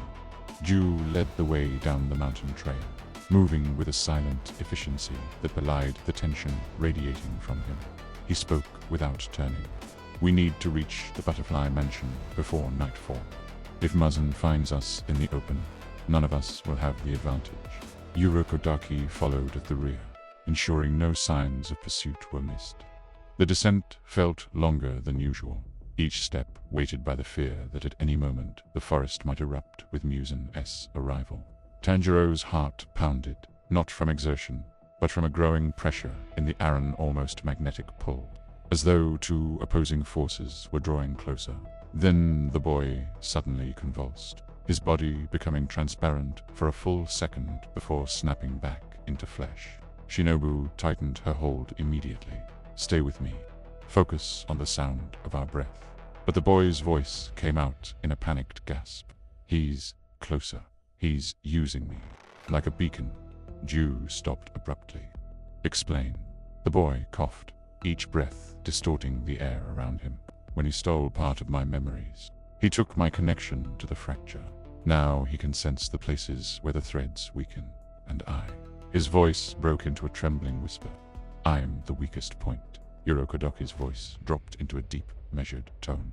"If Muzan is tracking the fracture, then moving the boy may also be guiding him." Shinobu's brows knit together. "Leaving him behind is not an option. If we do, he'll destabilize completely." Tanjiro placed a hand gently on the boy's back. "We're not abandoning him." His voice, steady and resolute, seemed to calm the child slightly, softening the distortions that rippled through the air. But just as they resumed moving, a low hum vibrated through the ground. The wind shifted. The nearby trees swayed despite the stillness of the air. Ju and Urokodaki immediately dropped into defensive stances, hands on their blades. Shinobu froze. Tanjiro felt the unmistakable pressure, suffocating and cold, seeping into the world like ink spreading through water. The boy's body went completely still, no longer flickering, his eyes widening with pure terror. "He's here." A shadow formed between the trees. Not Muzan's full presence, no. Something worse, a part of him. A manifestation created from the stolen fragment of memory. A distorted silhouette stepped forward, its form shifting and twitching, carrying the unmistakable aura of Muzan, but warped an echo of his malice shaped from the fracture itself. Shinobu whispered, "This isn't the real Muzan. This is a projection, a fragment given form." Urokodaki exhaled, blade lowering an inch. "Then we can fight it." But the child shook violently in Shinobu's arms, his voice breaking. "No, this version doesn't follow Muzan's laws. It follows the fractures." The shadow turned its head toward Tanjiro and smiled with Muzan's smile. The distorted silhouette stepped fully into the pale winter light, its edges rippling as though its body were constructed from torn pieces of darkness barely held together. It wasn't flesh, it wasn't mist, it was something in between, an unstable echo, a manifestation pulled from the fracture and shaped by Muzan's stolen memories. Yet its smile, that cruel, elegant smile, was unmistakably his. Tanjiro felt his chest tighten. The scent was wrong, faint, hollow, incomplete. But the malice behind it was unmistakably Muzan's. Shinobu shifted her stance, pushing the trembling boy slightly behind her, while keeping one hand firmly on his shoulder. If this thing is created from the fracture, its behavior won't follow any of Muzan's limitations, she murmured. Be careful. It might be capable of things the real one can't do yet. The shadow tilted its head, as if amused by her words. Yet it repeated with a distorted echo of Muzan's voice. How interesting. Even the insects recognize potential. Ju stepped forward, water-like calm, returning to his posture. You're not Muzan, you're nothing but a fragment. The shadow's face rippled, the smile widening. A fragment is all that is needed when the original has already been inspired. Its eyes, two shimmering voids, turned sharply toward Tanjiro. Because of you, Tanjiro felt the pressure of those impossible eyes, and for a moment he struggled to breathe. If Muzan gains anything from the fracture, it's my responsibility, he said, grounding himself with steady breaths. And I'll fix what I caused. The shadow chuckled softly, a warped sound like cracking bones underwater. Fix, Tanjiro Kamado. The moment you returned to this timeline, the threads of fate did not bend. They snapped, and when threads snap, new paths are born, new forms, new monsters. It spread its arms as its body twisted grotesquely. I am simply the first. Without warning, the shadow lunged. It didn't T-move like a demonate, slipped forward like a smear of darkness dragged across the air. Ju reacted first, blade flashing as he intercepted it, the clash sending a burst of frost swirling away. But instead of being cut, the shadow split apart into two streaks of black mist, reforming behind him. Urakodoki struck next, intercepting with perfect timing. But his blade passed through, as though it was slicing through a memory rather than a body. It's not tangible, Urakodoki growled. Not fully. The boy suddenly screamed, clutching his own chest, as though something inside him were being torn open. It's using me, his voice cracked. It's tethered to mine, the anchor. Shinobu tightened her grip on him. Tanjiro, focus your sun breathing on stabilizing him. If he destabilizes further, the fragment will become unstoppable. Tanjiro dropped to his knees beside the boy, channeling controlled breaths, syncing his rhythm with the child's trembling pulse. Heat radiated gently from his hands as the aura around the boy flickered between collapse and form. Slowly, the distortions around his body calmed, but the shadow turned its attention to them instantly. How touching. You still think this child can be saved? Tanjiro met its gaze, full of fire. I know he can. Then you still don't understand. The fragment whispered, its voice suddenly soft and cold. He is not apart from me. He is the wound that created me, and wounds eventually bleed. The shadow raised one hand. The snow around them sank into darkness, as if swallowed by an unseen mouth. Ju moved to block its path, blade angled upward, while Urakodaki circled to cut off its retreat. Shinobu carefully shifted the boy, preparing her stance with lethal grace. Tanjiro rose, eyes burning with determination. I won't let you hurt him, or anyone. The shadow's smile sharpened. Then show me, Tanjiro Kamado, how much strength a man can borrow from a future he was never meant to remember. And with that, the fragment dissolved into a storm of drifting black shards each, one vibrating with Muzan's malice before launching straight toward them like a rain of living blades.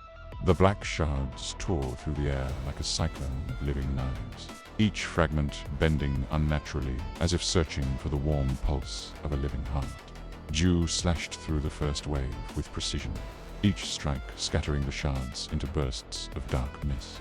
But they reformed instantly, twisting back toward him with renewed hunger. Urokodaki moved in tandem, his footwork flawless as he redirected Tanjiro's breathing rhythm through his own technique, creating controlled bursts of pressure that slowed the swarm. Yet, even with two Hoshira-level fighters repelling the onslaught, the storm continued to grow, each fragment multiplying, each movement more adaptive than the last. Shinobu carefully maneuvered the trembling boy away from the center of the chaos, her expression sharpening as she analyzed the behavior of the shards. "It's learning," she whispered. "Every time it reforms, its structure becomes more stable. It's evolving during the battle." The shadow's voice rippled from the fragments like whispers crawling across the snow. "Of course I am. Muzan's instincts are to adapt, to consume, to perfect, and I am his instinct." Accelerated. Tanjiro's eyes widened. "So if we keep fighting it normally, it will only grow stronger," Shinobu finished grimly. "We need a different approach." The boy clutched his chest again, gasping as faint dark cracks spread across his skin like spiderwebs. Tanjiro knelt beside him and gripped his shoulders firmly. "Stay with me. Your presence is holding it together. You're the key to stopping it." The boy's voice shook. I don't know how.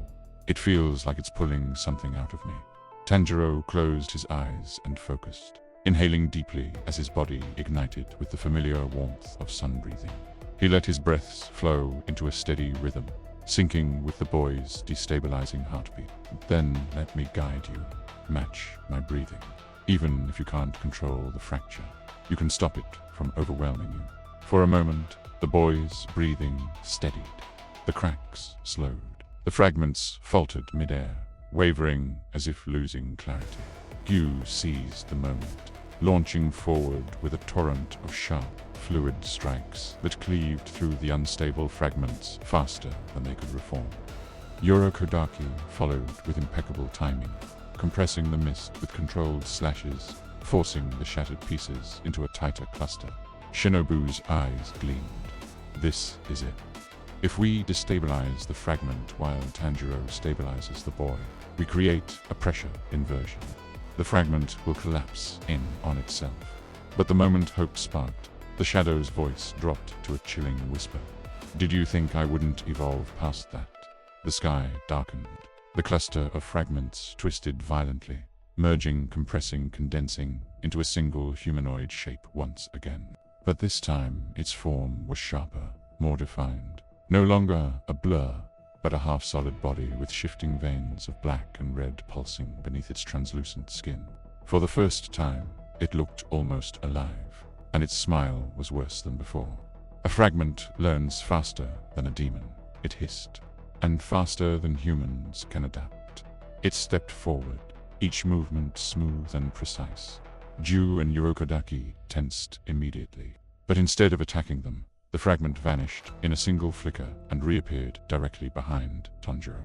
Too fast to follow, too fast to block.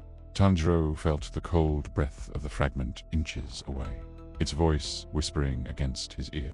"If the boy is the anchor, then cutting him loose ends the battle instantly." Shinobu spun with her blade ready, but she was a heartbeat too late. The fragment extended its hand toward the boy's neck. Tanjiro didn't think he moved. He wrapped the boy in his arms and rolled across the snow, breathing fire through his lungs as he unleashed a desperate burst of sun breathing to repel the attack. The explosion of heat and light forced the fragment back, its form warping under the radiance. But even as it staggered, it smiled wider. "Good, very good. The brighter your flame burns, the deeper the fracture becomes." Tanjiro stood his ground, placing the boy behind him as he exhaled steady streams of vapor into the icy air. His eyes blazed with the fire of 2 lifetimes. "This ends now. Before Muzan finds you, before you evolve again, before you hurt anyone else." The fragment's body trembled with anticipation, its form stabilizing once more into something dangerously close to demon perfection. "Then come Tanjiro Kamado. Show me whether the sun can outshine the void." The snow shuddered beneath them as both forces prepared to collide. one guided by memory and mercy, the other born from an impossible fracture in time. And as the world held its breath, Tanjiro stepped forward, ready to face the nightmare he had unintentionally created. The world narrowed into a single frozen moment as Tanjiro stepped forward, his breath glowing with the heat of the rising sun.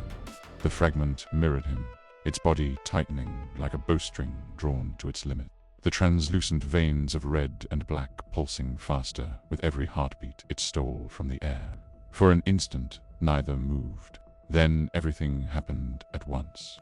The fragment lunged, dissolving into a streak of darkness aimed directly at Tanjiro's heart. Tanjiro countered with a blazing arc of sun-breathing, the flare illuminating the forest like dawn breaking through a storm. Their collision tore through the clearing, scattering snow into spiraling waves of steam and shadow. Ju and Irikodaki leaped back to avoid being caught in the shockwave, shielding the boy as Shinobu dragged him farther away, her sharp gaze locked on the clash. The fragment reformed behind Tanjiro in an instant, its arm slicing forward like a blade. Tanjiro spun with a breath that hummed like a heartbeat of the sun, his blade meeting the attack with a burst of searing heat that scorched the fragment's arm into vapor. But the shadow only smiled, its voice trembling with exhilaration. "This is why the fracture chose you." It lunged again faster, sharper, its body splitting into multiple overlapping silhouettes. Tanjiro matched every motion, his breaths sinking with an instinct honed over to lives. He moved not with desperation, but with purpose. Each step was a memory, each strike was a promise. Still, the fragment adapted with frightening speed. Its movements shifted unpredictably, its form mutating mid-strike, each iteration growing closer to perfection. Shinobu realized it at once. It's pushing Tanjiro to his limit on purpose. Every exchange teaches it something new.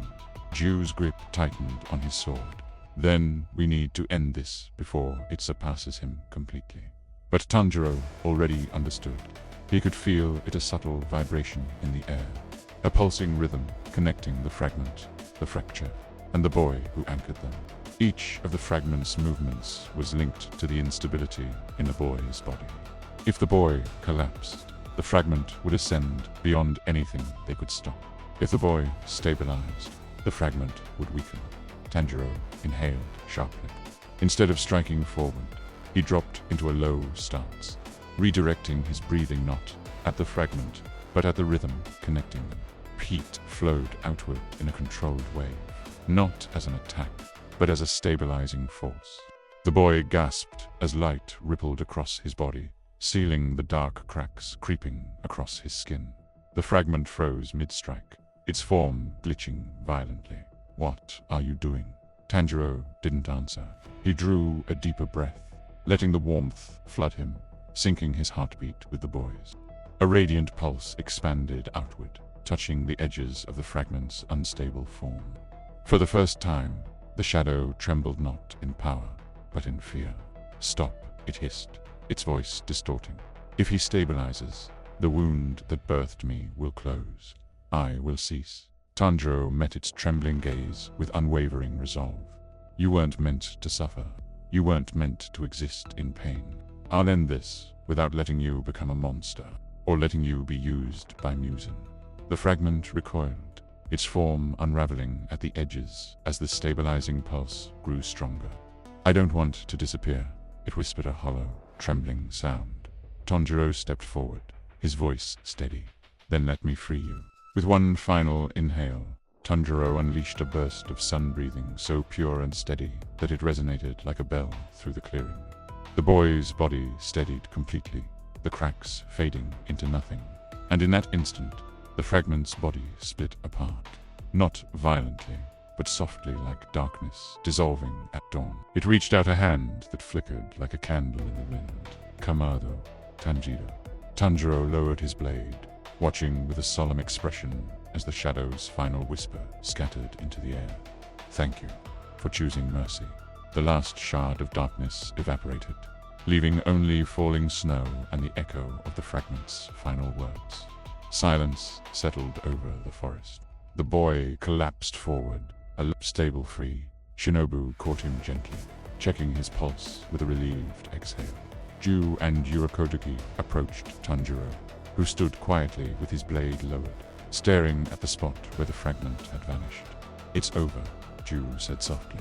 "No," Tanjiro replied, sheathing his sword with slow, deliberate calm. "This part is over." But Muzan felt that fracture. He'll know something changed, and he won't stop until he finds out what. Yurakodaki nodded grimly. "Then we must prepare." Tanjiro looked up at the falling snow, feeling both the weight and the hope of 2 lifetimes settle on his shoulders. "We will, this time, we'll be ready." And with that, the fracture closed. The forest breathed again, and the path toward a rewritten future began.